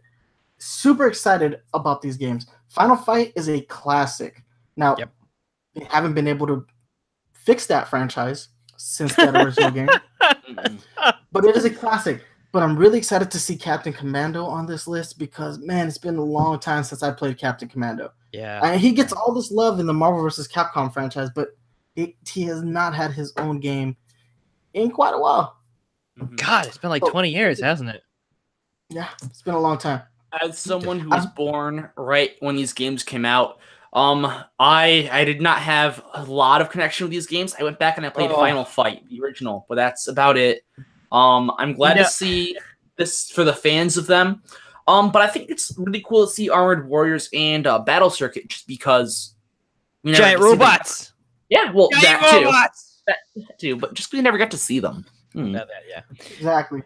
I gotta say this is one of those things that I don't think you get unless you grew up in the arcade era. There was something about being in these dimly lit, smoky. I don't get it, man. I have to admit, I can't putting your quarter on the thing so you could play side-scrolling beat 'em up action games. There's just something about it, like it's really dumb because I openly acknowledge these are nostalgia goggles. I mean, they're fun games. Don't get me wrong, but like, there's the real attachment comes from being in those arcades from the 90s. You know what I mean? Right? Yeah.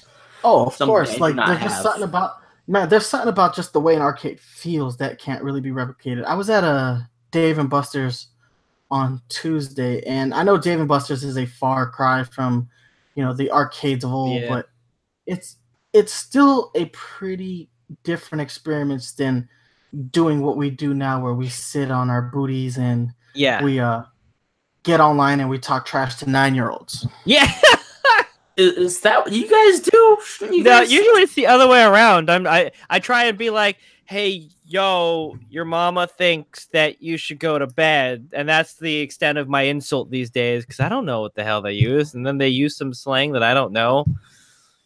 I live a sad life. Well, apparently everything is lit. Yeah, I don't know what that means. Everything is lit. Anyway, back to Dave. How much trash do you think Reggie Fils-Aimé gets talked to on the battle bus in Fortnite? Oh, God, I wanna. I was at Dave & Buster's with my fiance, and it's just a different experience. Like, it's kind of hard to get her to sit down and play, anything other than Splatoon. But like when we're at Dave & Buster's, she gets like fully engrossed in the games there, and it's more about the experience of what an arcade is. Only like, yes, you're there for the games, but the experience of an arcade cannot be replicated. We have not been able to do it in the home market. You can add online, you can add voice chat, but there's just something about the spirit of competition that is severely different in an arcade. Like, I go back and I look at playing Street Fighter, as an 8-year-old in the arcades, and just getting bodied, and not just getting bodied, but getting lambasted afterwards. Dude, you suck. You should go home. You go home and practice. Don't ever come back here. You're terrible. Like, you should kill yourself. And I'm like, oh my God, I'm 8. But still, like, but that kind of beat down only made me strive to get better at those games, and then go back and beat those older kids, and then be like, oh, and then get my butt kicked physically for beating those older kids. I mean, that's what arcades were. That's the experience. That's not going to happen at a Dave & Buster's now, but it happened in arcades back in the old school days. That's because Dave & Buster's caters to normies too much. So I just want to put my 2 cents in. I'm familiar with those kind of scenarios. Not as much as you are, I'm sure. But when I go to like Dave & Buster's, I'm all about that ticket winning. I am so good at winning tickets. Christ. This lamp, I have a guitar lamp next to me. I don't know if I can show it. It's on a cord. This lamp, along with many other things that I've won at arcades, my pride and joy. I have a friend who's good at claw machines, friends who's good at Tetris. We clean shop. One guy's just good at Dance Dance Evolution and Guitar Hero. We clean them out. scoreboards, tickets, stuffed animals everywhere. I'm not gonna lie, I did the dickish thing I could possibly have done the other day when we were there at Dave & Buster's. I went because they have the Mario Kart Arcade Deluxe at our Dave & Buster's, and that's a 4-player where everybody sits in the little car and you race, and you got the gas pedal, the steering wheel, and all that. Don Chan's the best character. I was playing as Baby Mario because you got to play with the babies, Jaden. Traitor. Playing as Baby Mario, and in the cars next to me were like a 7-year-old, a 9-year-old, and maybe a 6-year-old. And I'm not gonna lie, I brutalized those children. Oh, how dare you! You know, if it looks like I'm judging you, I am 100% judging you right now. That is an accurate look. It was so funny because my fiance is recording me play, so I'm gonna upload this soon, and you can hear her saying, "Oh, Den," as I throw a green shell and smash the 8-year-old with the green shell. I won that race. If I have to pay 6.8 credits to play the game, I'm gonna win. All right. On to the next one. New Super Mario Brothers U Deluxe. Wait. You should have seen the look on the parents' face when I got up and was like claiming victory. Oh, they were giving me the dirtiest, saltiest looks. All right. Back to the show. New Super Mario Brothers U Deluxe. I'm not gonna lie, I'm a little. Is he a little what? Excited the formula doesn't change. Say that again? Oh, you cut out completely. What did you say? Right. I heard a little. That's all. All right. New Super Mario Bros. U Deluxe. I'm a little bit excited about this game. I know these games get a lot of hate because the formula doesn't change, but these are great couch co-op games. I have never not played with a group of 4. I'm always playing with 4 people. It's always fun to watch the friendships break in real time. And these games are really good, and they've made a few changes to this game. The first being they've added Nabbit to the game, and Nabbit is impervious to damage. So he's going to be like Funky Kong in Donkey Kong Country Tropical Freeze for the Switch. And now they've added Toadette as a playable character, and she's got a nice little upgrade. If she grabs a power crown, she can turn into Peachette, and this will allow her to do double jumps, float slowly during free fall, and allows her to boost back up if she falls into a pit. Again, she is another speedrunner's dream for these Mario games.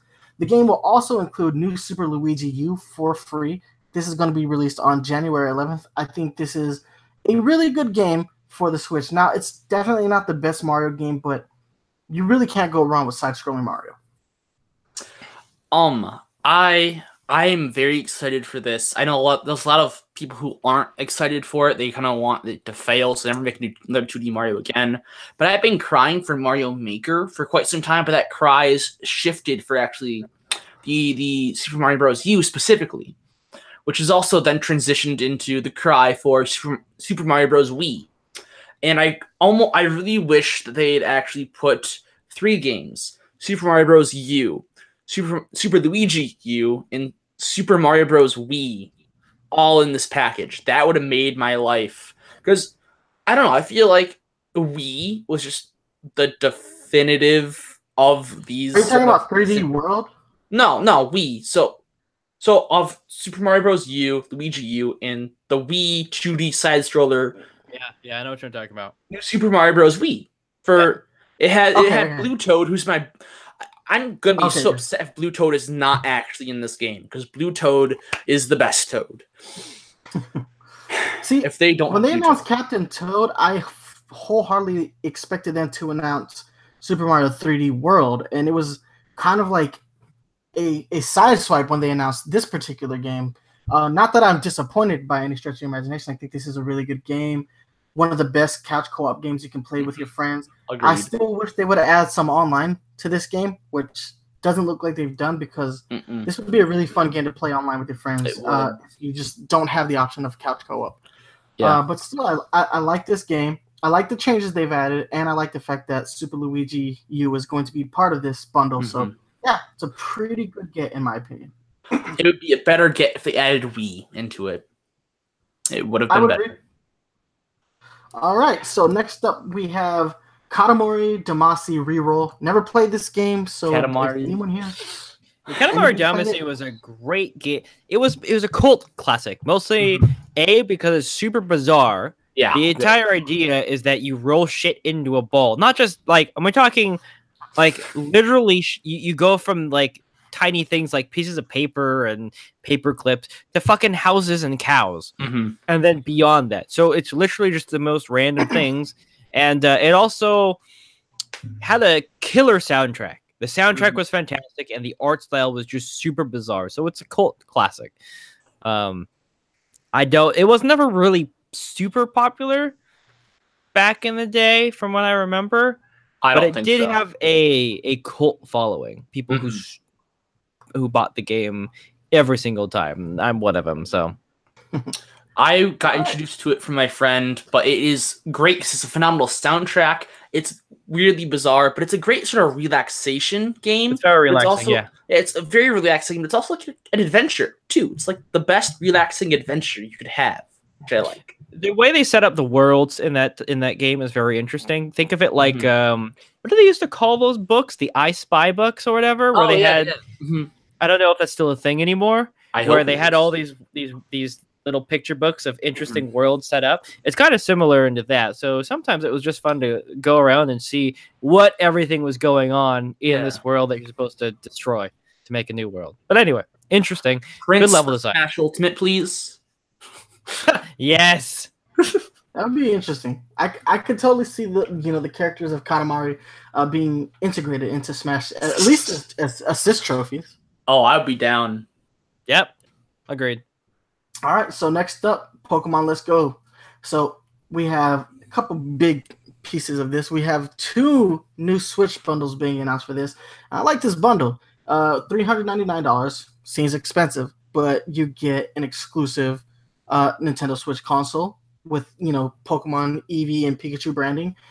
You get the Pokeball Plus. You get a copy of whichever version of the game that you want. So if you buy the Eevee bundle, you get Let's Go Eevee. Buy the Pikachu bundle, you get Pikachu. And you're getting limited edition Pikachu and Eevee Joy-Cons.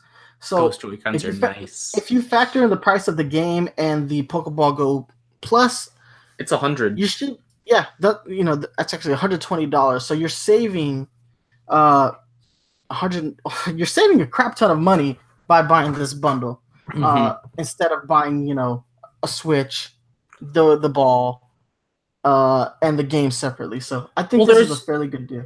There's also the bundle of just the game and the Pokeball Plus, which is $100 though too. So you're saving with that as well. So it's like that bundle with the Switch. So yeah, exactly. As far as the game itself, the trailer did indicate that there are no more HMs. Your partner Pikachu or your partner Eevee will now do the bulk of that. So Pikachu will be able to surf, cut. The same applies for Eevee. Eevee has this new balloon thing. I assume that's going to be taking the place of Fly, where like the way they showed it was the girl was sitting in a swing that was being lifted up by balloons. Very cool. And now they're going to have their own special techniques as far as attacks. So these remind me of Z moves being integrated into the Pokemon Let's Go franchise, but they're exclusive to Pikachu and Eevee. So nice changes. Glad that they're getting rid of HMs. That way you don't have to have an HM slave Pokemon on your team. So that's nice. Yeah. So yeah, moving on. Diablo 3 Eternal Collection will be released for the Switch.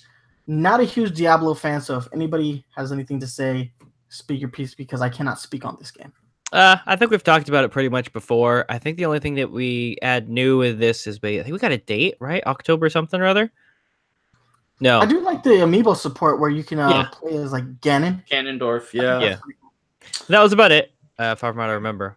I've played 3 a bit. It's good. It's not great. Good. It's good. I like it. It's gotten better with the updates. Yeah, I'll agree with that. One thing that I feel like people are kind of ignoring is that like everyone makes the joke that Skyrim's imported to every single console, which I mean Diablo's not on Alexa yet, so I don't know. but Diablo's been on a lot of systems at this point, and it's that's because it's Blizzard. Blizzard is the equivalent of, I don't freaking know, but Blizzard cannot be criticized. Otherwise, I don't know, you're a horrible person that has bad taste. It's really stupid. This is one of those things that grinds my gears about the gaming community, where I'm just be like, yeah, but Overwatch is kind of too Team Fortressy 2 for my taste. And they'd be like, oh my god, you're a terrible person. I'm like, no, Blizzard really only has 2 IPs and they need to do more. Like, come on, Blizzard. But whatever. All Like, right. Oh well. All right, so next up, Super Mario Party. Oof. Every time they show this game, I want it more. Yeah. Yes. Brand new mini games. Brand new mini games. 8, and then there are going to be co-op gameplay sessions where you can play on the 4 players, same team, to complete new mini games. All that sounds awesome. Of course, they still have like the black magic screens that we discussed. Yeah, I don't freaking know how to do about this. This game is going to be so good. I am so excited about Super Mario Party. I cannot wait for that game to come out. Yep. I'm kind of that much longer. I'm kind of disappointed that there's 80 all new minigames, though. I want to see my old classics. Well, I want to see my old returning minigames. I don't think they've said that if none of the classics are there. They made it sound that way in direct to me. Yeah, I'm hoping that they get like a free content update over time, where we get like retro games just like in updates over time. That's what I'm kind of hoping. That'd be kind of cool. I agree. Here's hoping. So, I agree. So the next game is one that I'm super excited about, and it came out of nowhere. Yeah, Game Freak has a new game. Yes. Game Freak, creators of Pokemon, have a new game called Town, and I love the way this game looks. I don't care if they change the name. I hope they keep it the same because it looks really good. It looks good graphically. This game looks fantastic. It's like this cross between Pokemon and Yokai Watch. It's like if you managed to like create if you were to fuse the 2 art styles between those 2 games, you get Town. And it's very level gorgeous. 5. Yeah. It's very level 5. What it reminded me a lot of was Ever Oasis, actually. Yeah. I could totally see that. Which I really like the style of Ever Oasis, so this game is very intriguing. I'm really interested to know more. Yeah. Because the combat system, it's supposed to be turn-based, but the combat system doesn't really look very turn-based, not in the way that we're used to turn-based. So that is a little bit like the Xenoblade like battle system. Yeah, kind of. So I'm very curious to see how that pans out. It almost looks like, since you have a small world being just the town, that the world goes on as the battle goes on. So, like, you got the guys at the market just buying the groceries while you're fighting the monster, and you can look over and do that, and he'll, like, pass you a leaf of lettuce, and the lettuce has the properties to heal you in battle, and so it's... Yeah, the town interacts with the battle, which I kind of like, because the world interacts. I think what's most interesting, though, about this game is that it's a Game Freak game, and Game Freak has been silently moving away from Pokemon game. Last year they had a game, and then the year before they had Pocket Jockey. Yes. Which was the horse game, and they had, I can't remember the game that they released last year, but and then they had that one game where it's like you're a ninja and you have to like attack with music. Yeah. So they had Harmo Knight. That was a good one, yeah. Yeah, I loved Harmo Knight. There we go. I liked Giga Wrecker, which is on Steam, which blew my mind. They made a game exclusive to Steam. And we had I just had it, now I've forgotten. Pocket Card Jockey, you said it, which is one of my favorite, if not my favorite, sort of time passers, especially for the 3DS. Like, it's a game I can always kind of go back to. Because it kind of takes like a good breeding Pokemon element and just puts it with horse racing and cards. It's the breeding element gets me the most in that game, I'd say. I remember the other game that they released. It was Tembo the Badass Elephant. What? How have I not heard of that? Yeah, it's only for the PS4 and Xbox. But really? Yeah. So in 2013 they released Pocket Card Jockey. 2015 Tembo the Badass Elephant. 2017 Giga Wrecker. And then they're going to be working on Town. So they've been making, obviously they had a Bulldozer in 2005. But yeah, they've been silently slipping away from Pokemon, and it started with pretty much Harmo Knight. Yeah. And I love it when... Oh, he's frozen. He's frozen. Yeah. Who, me? Yeah, you were frozen. All right. No, I just love it when Game Freak steps away from Pokemon, because it's the thing is they've been working on Pokemon games for over 20 years. Yeah. Like, it's nice to see them, venture outside and try these other things. And Harmonite was a good game, and I'm so mad that I forgot the name. Pocket Card Jockey was just a great time waster. That was like the game that you play when like you're in between, like A doctor's when you're appointment on lunch waiting break room. at work, or you're in between classes, or when you just have that extra like 5 minutes to kill. That's when you play Pocket Card Jockey. Yeah. And you stole the words right out of my mouth. I was actually going to say that when you froze, is that I love it when they branch off from Pokemon. It's such a nice, refreshing take, but I know I can love it and enjoy it because Game Freak's doing it. So But it's interesting to see them working on an RPG, because the other games that they've messed with, they tend to stay away from the RPG genre. Because that's what Pokemon does. Exactly. Mm-hmm. So it's weird to see them doing something. Now, will Town be successful? Will it reach the same heights as Pokemon? Probably not. But from what they showed in this trailer, I definitely think it's one of the games that they could branch out into and like make sequels, because that's the one thing that I've noticed is they have branched out, but no game has had a sequel yet. No Harmonite 2. This isn't like your Square Enix Bravely Default, where like Bravely Default 2 comes out, and then there are rumors of Bravely Default 3 are on the horizon. So especially after, although I would rather have them work on an Octopath Traveler sequel at this point, because that game is awesome. But still, yeah, I'm so happy to see Game Freak just branching out and doing new stuff. It allows them to come back to Pokemon with fresh eyes. All right, next up is Cities Skyline Nintendo Switch Edition. I believe this is a PC game. Yeah, it was originally a PC game that was released shortly after SimCities and did better than SimCities because it was what SimCities was supposed to have been. Long story short, if you like SimCity, you should pick up this game because it's much better. And the fact that you can take it on the go is really good. So if you don't like SimCity, then maybe it's a skip. And that's really all there is to say about it. Yeah. It's a sim game. That's all there is to say. Yeah, agreed. All right, so I guess the next one is a big one. Daemon X Machina. I know Jaden has been anticipating this game, and I'm pretty sure the announcement of online co-op has him stoked. More than the online co-op, it was the what I was actually looking at was the robots and being able to get out, and the size of it in scale with everything else in the world, because the guy who does the robots is the same guy who has designed Gundams for a couple of the different Gundam series. So very famous guy. So that's what I was actually more interested in. The online co-op is cool. I'm totally going to be playing with people, but more than anything, I love a sexy robot. I mean, now, and we talked about this last time, but this game is being developed by Marvelous Studios, who has an amazing track record.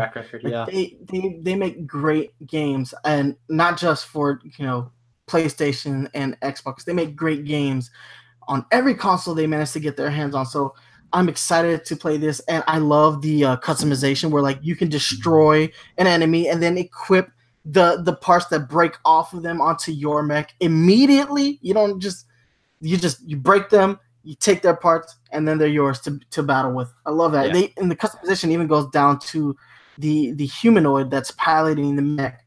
All that really dope. Daemon X Machina is going to be a huge game for Nintendo in 2019. I just don't see how this game doesn't catch anybody's attention. And the art style is it's great because it invokes like the giant mech stuff, but it also has like great that cell shading art style that I personally have come to appreciate from games like the Wind Waker and basically games like Dragon Ball Fighter Z, which is like kind of taking cell shading to a whole new level. So excited about Daemon X Machina. One thing I want to talk about just about Marvelous real fast, not even Marvelous, but if we could get a character either from Marvelous Level 5 or Atlas in Smash? Which one would you like? I'm curious. I'm pretty sure, if we're being realistic, the character that's most likely to show up in Smash is an Atlas character. I mean, sword fighters. What about Layton? Have a whole bunch of space in Smash for some reason. True, Layton's but Professor weird. Layton, he's weird. That's why he's perfect. Personally, if I had a choice, I'd rather see like Phoenix Wright in a Smash game. That's over Capcom. agreed. Yeah. But yeah, I no, know. he's like if I'm gonna have a point and click adventure character, I'd pick Phoenix Wright over. yeah, no, agreed. Layton. I would agree with All that. right. All right, So guys. next This is up- where I got to bounce out. I got No. some prior engagements. Catch you guys No, it's later. all good. Thanks All for right, joining. yep. See ya. Thank you for coming on the show. All right, man. See you next time. All right. So next up, Yoshi's Crafted World. Not a whole lot to say about this game, other than the fact that I think it looks infinitely better than when they showed it at E3 in, I guess it was 2017, because they didn't show this game this year. It looks a lot better, and I like that it has like a flip side mode where you can play the courses in reverse.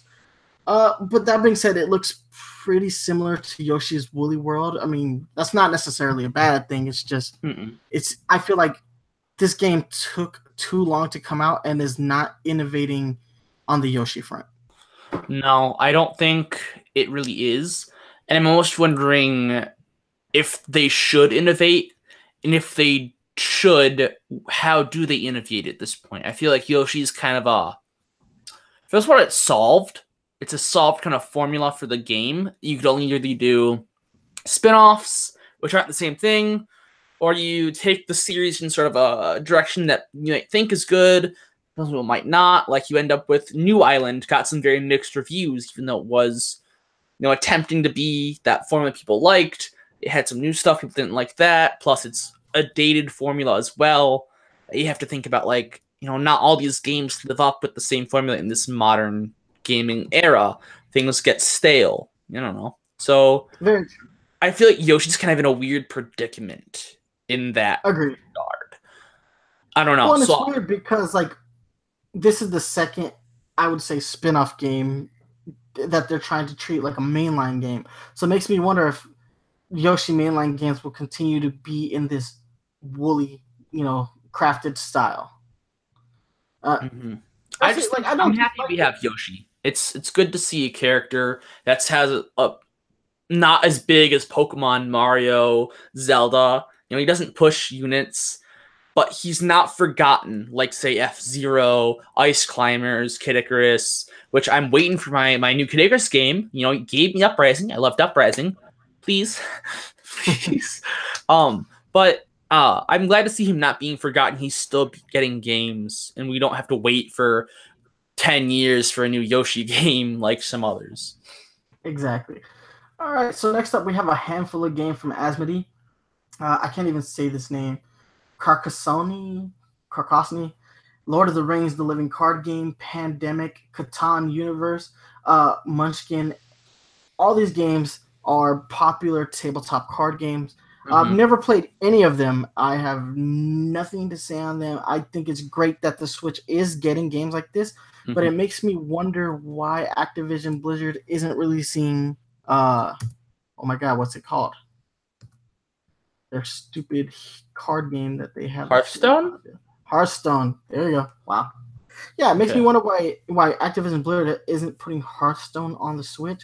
I think it's like the perfect fit for this, especially now that we're seeing other tabletop card games making their way onto the Switch. I'm starting to think that Activision Blizzard needs to get their stuff together with this game.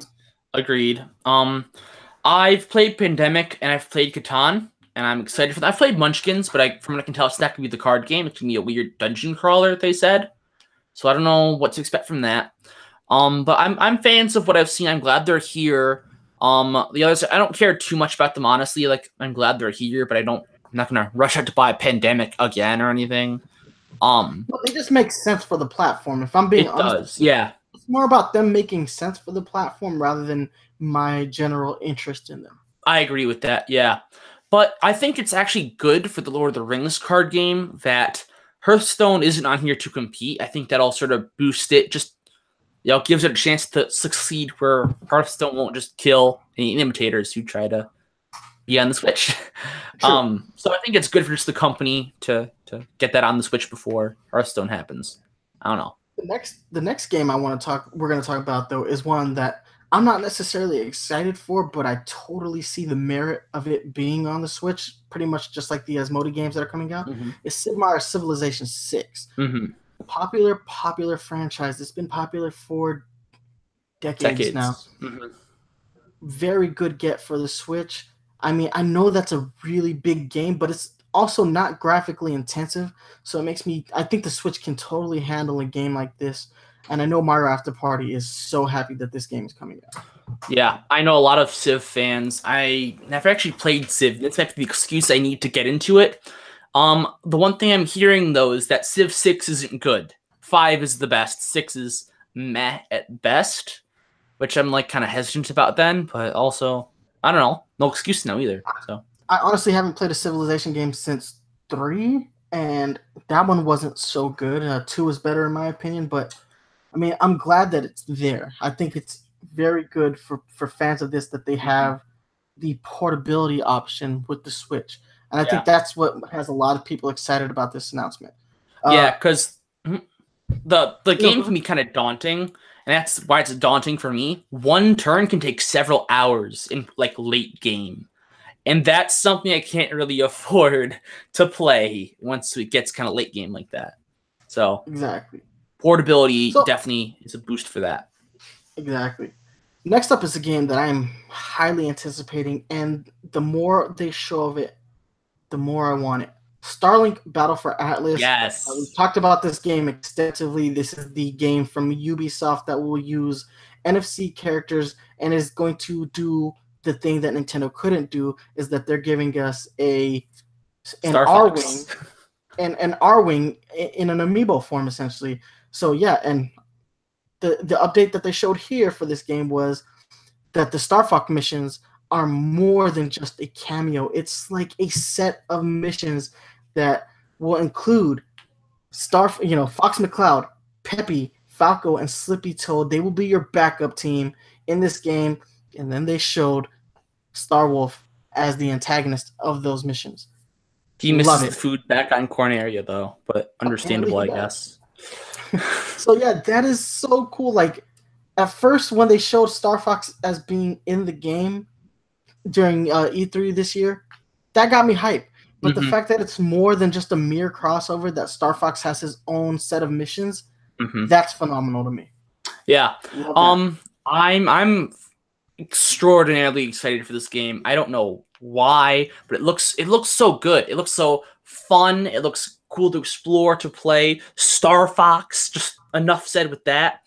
But I'm also concerned that it is Toys to Life. I'm running out of room for my amiibos as it is.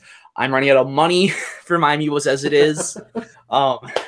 Unfortunately, and I'm worried about like the longevity of it too. I feel like if you make a game like the Toys to Life games aren't sustainable, I feel. And I think that's the big issue. And I think what killed the Toys to Life is the whole like conceit of them being annualized. I think if you space, the Toys to Life games out so that they don't come out every year, they might sit better. And that gives you time to make a better game in general. Yeah. It doesn't hurt that this is a cross-platform title. Like, it's going to be on the Xbox and the PS4. So, considering the audiences that those two consoles have, it makes me hope that they're trying to skew this game so that it fits a more all ages, what mature could play it. Whereas Skylanders, as an adult, I could not play Skylanders. Disney Infinity, I might play because of the sandbox or toy box mode, but there's no appeal beyond that. And as hype as I am about the whole Star Fox connection that it has, this game does really remind me of No Man's Sky. But, hopefully it's better than what No Man's Sky was at launch. Well, with No Man's Sky, it got better. But with No Man's Sky, it's just because it was aimless and mindless. There was no objective, and there was little motive to play. With this, there's a story. There's constantly things to do. There's missions, side quests that's No Man's Sky just doesn't have, and still kind of struggles with to an extent. And I feel like it should avoid all problems. It only looks that way because it's got similar themes and similar graphics. And I totally see it too, but it looks fun. It looks like I want to come back to this world, to the Atlas star system. I want to explore it. I like with No Man's Sky, you have a game that's like you're supposed to explore, but a lot of the time you don't want to explore it either. This I want to explore. There's a lot to it that I like. Exactly. So yeah, I'm excited about this game, and I'm excited about the prospects of the game. The Star Fox crossover aspect of it is something that I really look forward to, and I just have high hopes for this game. And I don't necessarily think that Ubisoft is going to drop the ball on this. And Ubisoft has had a nice track record on the Switch with Mario Rabbids Kingdom Battle, so I'm just hoping that they're able to really capitalize on this. And their Nintendo crossovers have been very true to what Nintendo is. Like, as silly as a game like Mario plus Rabbids is, the Mario characters themselves were very true to form, and the same can be said about the Donkey Kong DLC. Like, those characters feel the way they should feel, which is good, and I hope that they take that same kind of, like, ferocity that they had to protect the Nintendo IP in that game as they do in this game. Like, I want Star Fox to feel like Star Fox. I want playing to feel like playing a Star Fox game. So far, it seems very accurate to what we've seen. And I like how Luigi dabs like you'd expect Luigi to dab in a Nintendo game. That made my heart just melt. But jokes aside there. It comes out, Starlink Battle for Atlas comes out very soon, actually. It comes out like this coming up month. 17th. Yeah, it's coming up, which has me kind of worried for my wallet because I'm not in a good spot financially right now. But also, it's an expensive game if you get the Switch bundle. Yeah, that's just Toys to Life in general is expensive though. I don't know. We'll see when we cross that bridge, but I'm definitely excited for it. I thought for sure it'd take longer for this game to come out too. This came out fairly quickly, which is I'm glad. Yeah, well, I mean they announced it 2 E3s ago. And was it 2? Yeah. I guess it was 2. Yeah, two E3s ago. But like it was quiet for a while on that front. But since this E3, they've been pretty forward in putting this game into the forefront of our minds. I feel like they're pushing this game more than they're pushing the other game that looks really dope for the Switch. Can't remember. It's the one with all the motorcycles and you're basically killing yourself doing stunts. I know what you're talking about. Trials, not Fusion, but the new one. Yeah, the new Trials game. Like, I feel like it's gone to the wayside while they've really pushed this game. I feel like when they're pushing this game, it means it's got to be good. I feel like they were pushing, Nintendo and Ubisoft are pushing Mario plus Rabbids, and it was good. I think if they push it, they know it'll be as good as they hope it will, but they want to make sure it gets the audience that it deserves, so they push it a bit more. Trials has its fan base, it's smaller fan base, but it will sell what it needs to sell at the same time. A new IP is always kind of a precious thing where it's like it has to succeed. It has to succeed. Well, that's what makes this crossover so appealing is that like the overall game is a new IP, but the fact that you're going to have like these characters that for the most part you should know because they're they're Nintendo mainstays. Yeah. Like that gives the game some clout, at least on the Switch front. Xbox and PS4 users, on the other hand, won't have these characters to play with. Yeah, agreed. But next up, we have a game that I adored on the DS. The World Ends With You Final Remix. I love this game on the DS. I love this game on iOS as well. So excited that this game is coming on the Switch, and it's going to have new content, which the iOS version did not have. So there's new story content in this game. This is a great game. This is made by the same team that makes Kingdom Hearts, so it has a great art style. The characters are really endearing. Even though Neku is kind of a dick when you start this game, you do grow to love him as a character. He's not like Travis Touchdown where you love to hate him. No, The World Ends With You is great. I played the DS version, not the iOS version. I'm so excited to rediscover it. I'm a bit hesitant. It's like a $40 game though, right? Which is a bit. I'm not sure I want to pay $40 for it. I got another used copy from at GameStop recently for like $8. So My thing is that like I want them to make a sequel to this game so bad. I think this I is keep buying it on every platform. Right. Every time they release it on a new platform, I buy it because I really want them to just take your money to this game. Now, what I do like is that the characters have been incorporated into Kingdom Hearts. I was about to transition to that actually. Yeah, in Dream Drop Distance. Yeah, so these characters are at the forefront of Square's mind. So hopefully. Oh, you're frozen. Right to the Kingdom Hearts franchise. You froze for a bit there. Yeah, I was just saying. Hopefully that, if at the very least they don't put the, don't release a sequel, that they, at the very least, add them to, more integration into Kingdom Hearts 3. Okay, got it. Next up, they showed a lot more of Xenoblade Chronicles Torn of the Golden Country DLC. I like the fact that this is being released as a standalone game. I don't really want to talk about this game now because I want to play it before I have any real thoughts on it. So, because the Xenoblade games, they're really hard to discuss unless you have a grasp understanding. On them. Yeah. I'm not as stoked as a standalone game. I think, Super Luigi U is a standalone game, and that was free.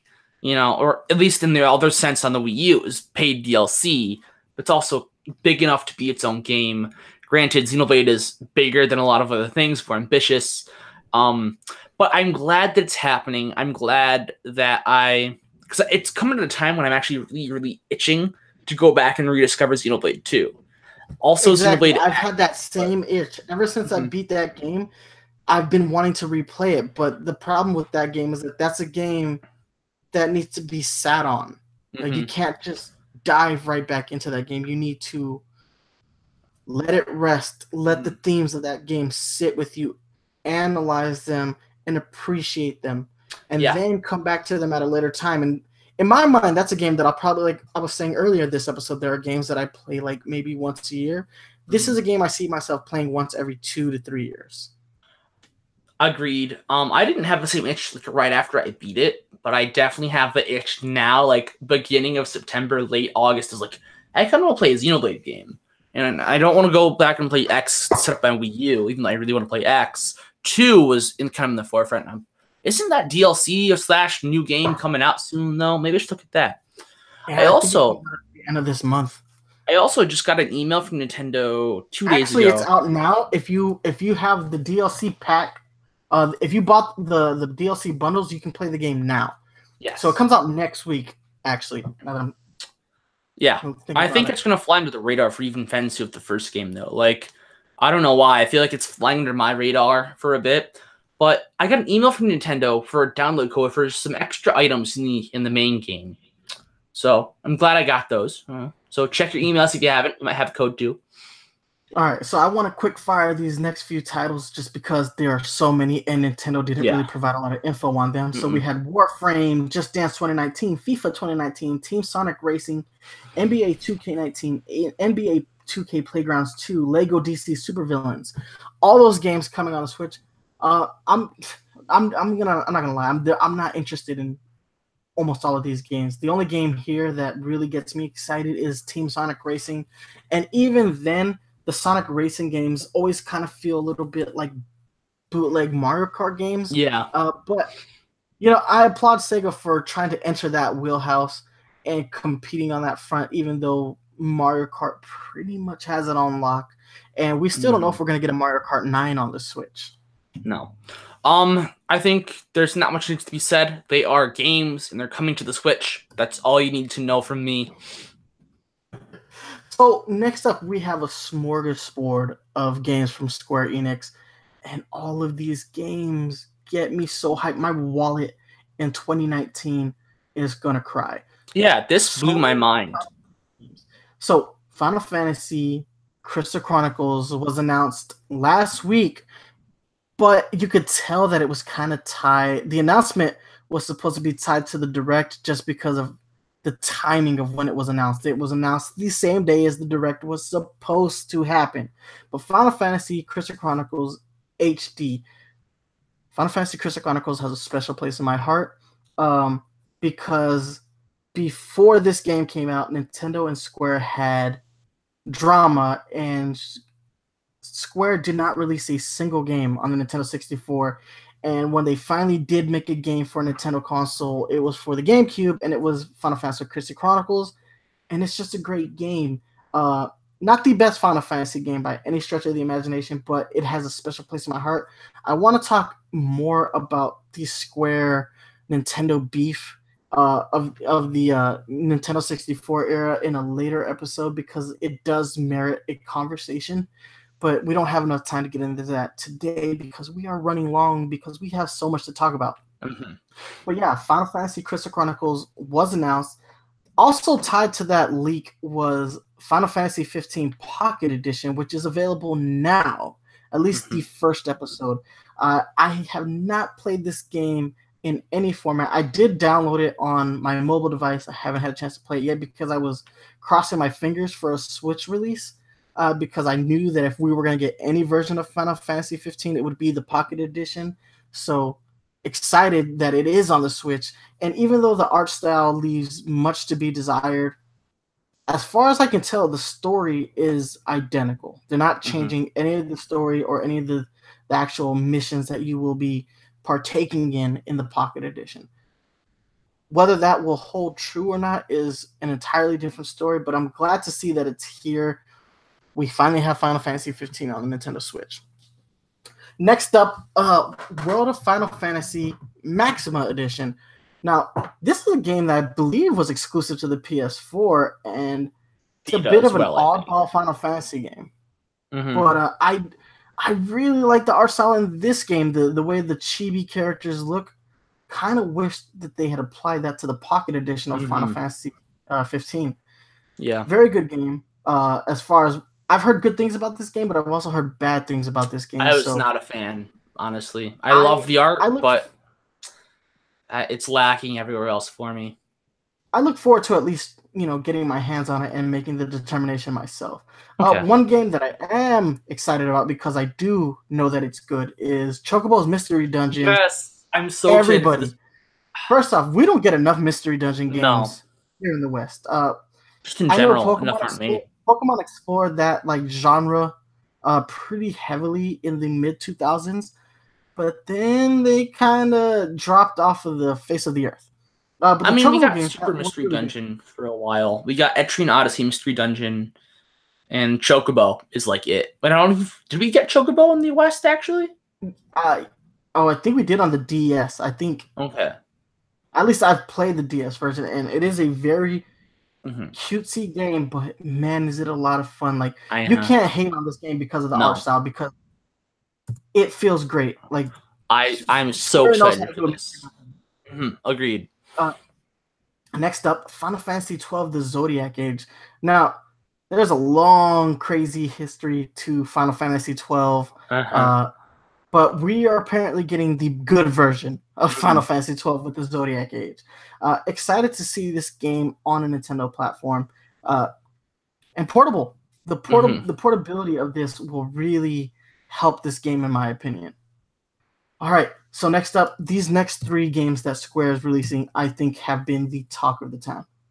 Final Fantasy VII, Final Fantasy IX, Final Fantasy X and X2 HD Remaster, all coming to the Nintendo Switch in 2019. First off, Final Fantasy VII on a Nintendo platform. Cloud now makes sense in Smash Bros. Not just that, but what I was saying earlier about Square and Nintendo having that drama. That started with Final Fantasy VII. Final Fantasy VII began its life as a Super Nintendo game. But when the platforms changed to the PS1, Sega Saturn, Nintendo 64 era, Square drew a line in the sand, and they decided that CDs were the way to go, and that their next Final Fantasy game would be on a CD platform. Obviously, we all know what it did for the PlayStation 1. I believe the success of Final Fantasy VII directly correlates with the popularity of the PlayStation. That game looked so good back in 1997 Mm-hmm. that it literally launched the PlayStation into the stratosphere. It did. And all the drama between Nintendo and Square at the time left a bad taste in my mouth because Final Fantasy VI was such a good game. Final Fantasy III here for those unfamiliar with the numbering of the Western Final Fantasy games. But yes, Final Fantasy VI was fantastic. And the fact that Square and Nintendo had any kind of drama to the point where Square would completely not work with them, that says so much about what the console wars were like in that era. And now Final Fantasy VII on the Switch, portable Final Fantasy VII. This is I know it's not the first time because you could do the remote play on the PSP and the PS Vita, but that's not the same as what's happening here. This is a completely portable version of Final Fantasy VII on a Nintendo console, and I love that idea. And I love the fact that these 3 games are some of my favorite. I am super upset that Final Fantasy VIII isn't on this list, though. I do have to say that because Final Fantasy VIII is my favorite Final Fantasy game. I don't care what you say about Squall looking like Leonardo DiCaprio. Doesn't matter. That game is dope. But these are all really good gets. Now, X2 10-2 is not my favorite Final Fantasy game, but it's still a pretty good one. I mean, it's still better than 13. Be mad at me if you want. Well, I'm like, they dropped the Final Fantasy bomb. Just got bombarded. Just massive Final Fantasy, overwhelming. There's so much Final Fantasy. There's so much just Square Enix on the Switch right now, and that was all at once for me. That's like, I believe 10 games, if not 9. I've had math weird in my head. It was. I honestly think it's the 1 game or 2 or blah. I don't know. I think Square saw the immense backing that Octopath Traveler got when they did that first demo, and they were like, do the survey, and we'll take these survey results and we'll make the appropriate changes. And I think they were blown away by the amount of people who played Octopath's demo, did the survey, and they're like, this is a viable platform for us. Like, look at all the people that played this demo and the sales for Octopath Traveler. Like, they sold out immediately. Like, it's still kind of hard to find a copy of Octopath Traveler. Because they didn't expect it to sell as well as it did even. Exactly. So I think they saw that Octopath was a runaway hit, and they were like, we can utilize this platform to do a greatest hits. And that's what this is. This is a greatest hits. It really is. Square titles. I mean, mostly Final Fantasy. But they have The World Ends With You. Yeah, exactly. So this is like their greatest hits all rolled in to one, portable console. This is so good, and it's so nice to see Square just really working with Nintendo again, especially after all the drama. And like I said, we will definitely talk about the beef between Square and Nintendo in a later episode because it merits its own episode. It merits a full-on episode to talk about the drama between the 2 presidents of these 2 powerful companies in Japan at that time. But if this is greatest hits, where's my Super Mario RPG? Where's my Super NES Classic Edition? I still don't have one, actually. I'm sorry. They came back, and I'm like, I don't really need it. But I'm then like, Super Mario RPG. But hopefully we just get it on the Switch. Maybe. Fingers crossed. Probably not, but oh well. I definitely think it'll come. Hopefully. All right. So lastly, as far as the Nintendo Switch is concerned, on the game front, more Smash Brothers.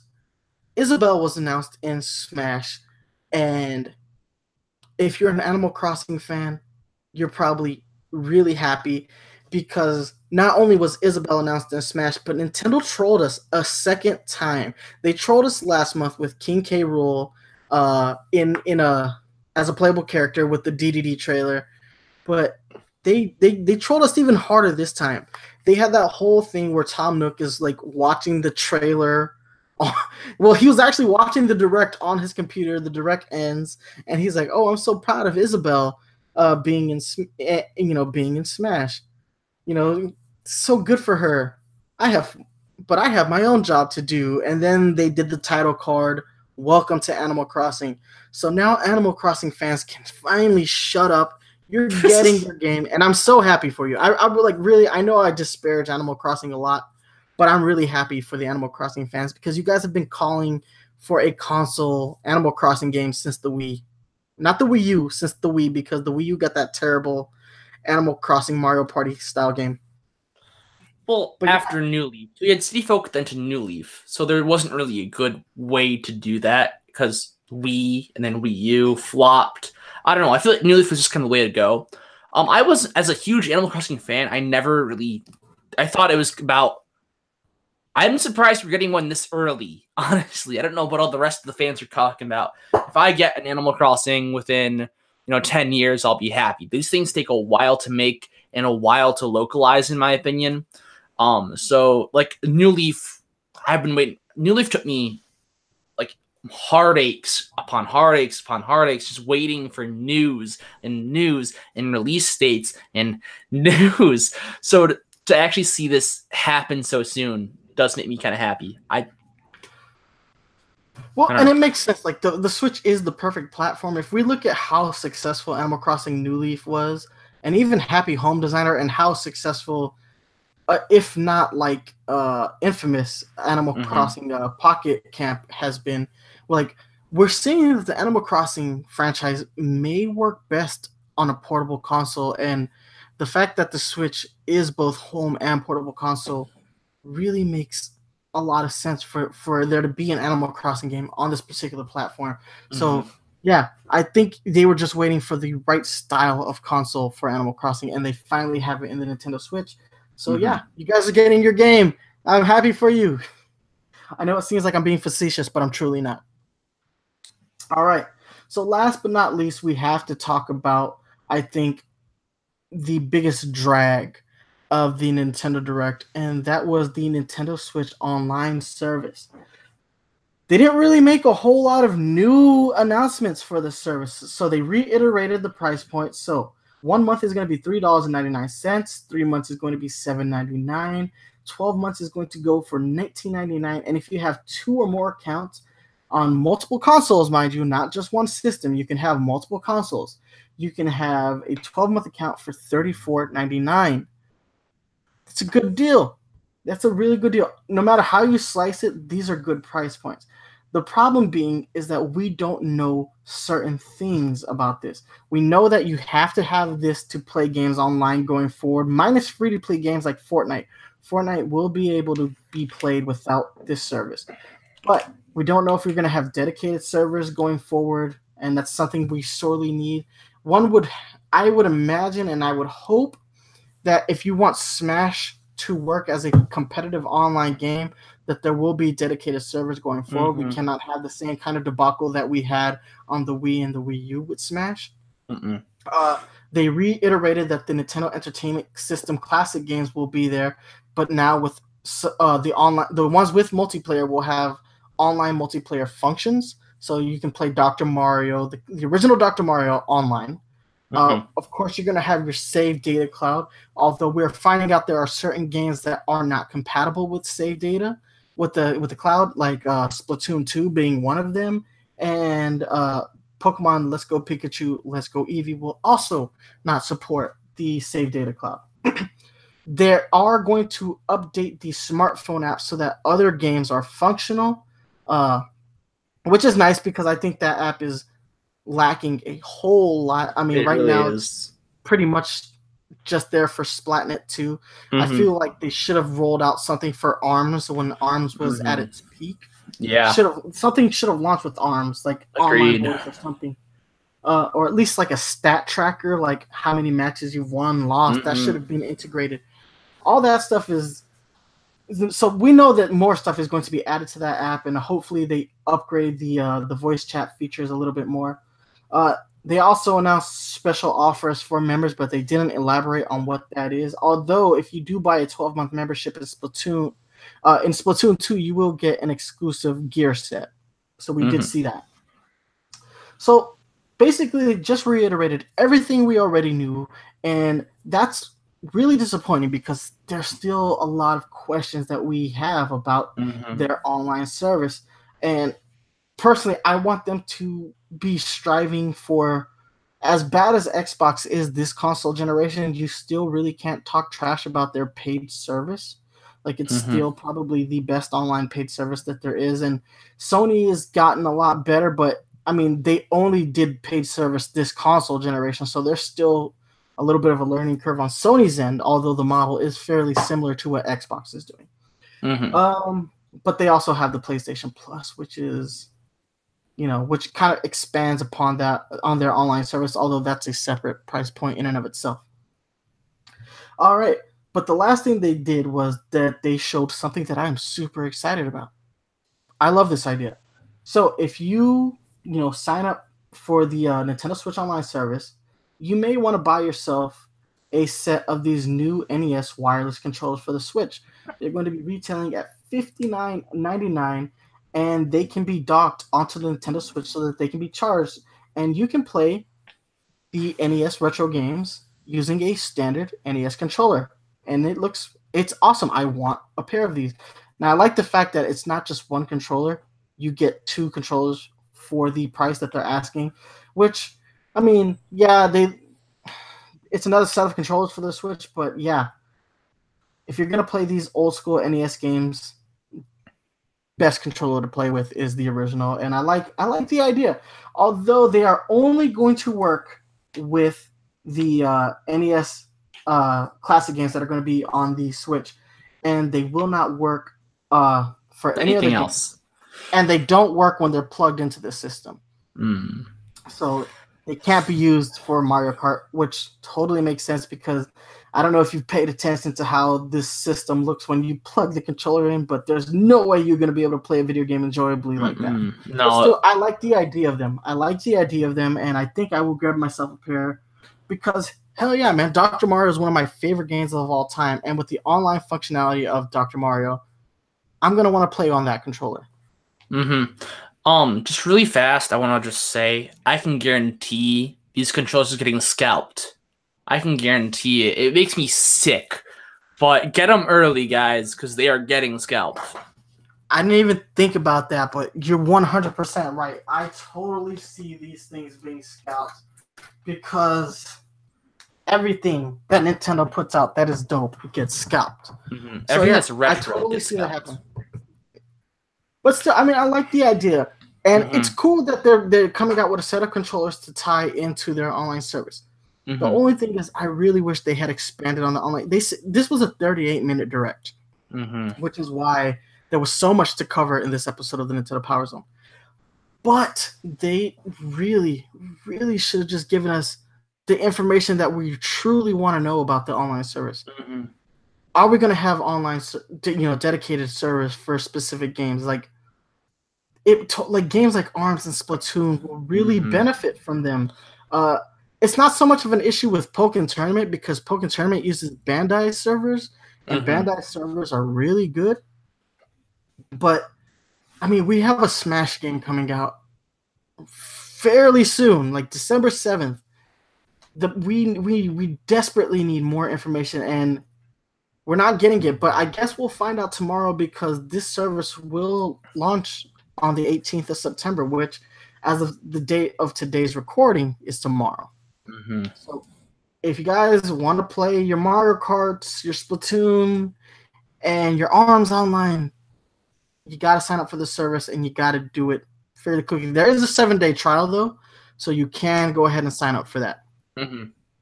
So that pretty much covers the entire direct. Guys, I know this was a long episode, so I'm going to do my best to break this episode down into segments just to make this a little bit more digestible for you guys. So I promise I won't make you listen to like a 3-hour-long episode all at once. We'll go ahead and break this down. I think I'll do the news segment and the 3DS segment as the first part, and then the Switch stuff all as its own second part, just for that.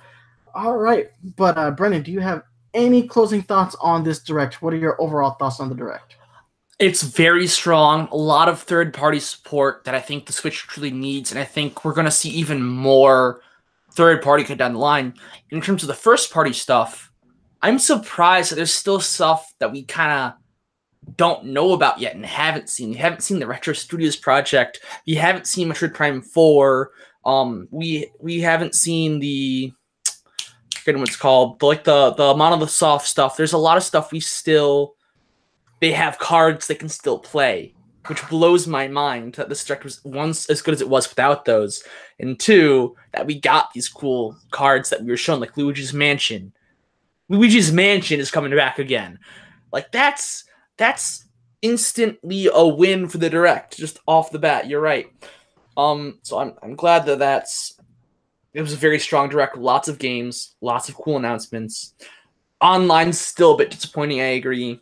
But overall, the direct was really good. Should have been the E3 one, like you were saying. I honestly think this is the best direct we've had in like 3 years.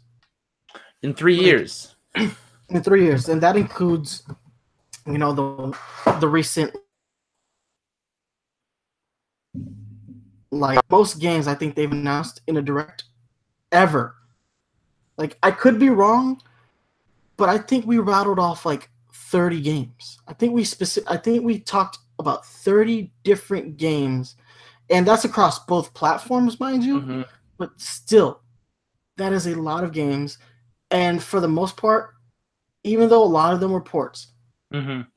I am excited to get my hands on a lot of all the Final Fantasy games that are coming out. Mm-hmm. I want The World Ends With You. I want, you know, obviously we have the new titles like Yoshi's Crafted World, Daemon X Machina, Luigi's Mansion 3. Jesus, Luigi's Mansion 3. There was Starlink Battle for Atlas. Mm-hmm. And Starlink, and then, you know, continued support for Splatoon, which honestly can be an evergreen title for Nintendo, the way that Mario Kart and Mario Party games are supposed to be, like those games that Nintendo can continue to support for years on and are guaranteed system sellers. Like all this content that we're getting for a game like Splatoon, I love it. And that's coming off the heels of the Octo expansion that came out, you know, during E3. Mm-hmm. So there's just so much stuff to look forward to going forward. That I honestly, like I said, I think this is the best direct Nintendo's had in 3 years, basically since Iwata died. Mm-hmm. This has been the best direct. So yeah, that's all I have to say on the direct. I think it was the best one. But guys, we gotta let you go. But before we do, we gotta hit you up with these social media links. You can hit me up on Twitter at nice1983. You can email me at nice1983@gmail.com. You can hit us up on Facebook, facebook.com/the Nintendo Power Zone. If you're a fan of this podcast, you can watch us live here on YouTube, youtube.com/Nintendo Power Zone. But if you want to listen to just the audio, you can download us on iTunes, Google Play Music, and stream new episodes on Stitcher Radio. Go ahead and shout out Jaden. It's at Jaden Winsong on Twitter, twitch.tv/Jaden Winsong. And Brendan, go ahead and take it away. At B King Blues, Blues always spelled BLOOZ on both Twitter, YouTube, and Twitch. At B King Blues. As well as I want to just point out that a little while ago I did a Super Nerds video interview with good person Christopher Stoll, author of Poke Anatomy. And I want to say that there's more Super Nerds coming with the move. It's been a bit tricky, but I want to get more content out there, specifically Super Nerds in particular. All right. That's all I have to say, though. Awesome. So, guys, there's more great content here on the channel to look forward to. We're going to be doing more unboxing videos. I'm going to have more live gameplay sessions. And I'm definitely going to do another episode of Pixelated Places in the near future. So, guys, look forward to all of that. But for myself, I'm Nice One. That's been Blues. And Jaden dipped out earlier in the show. But we all love you guys. Thank you so much for watching. And remember, stay fresh.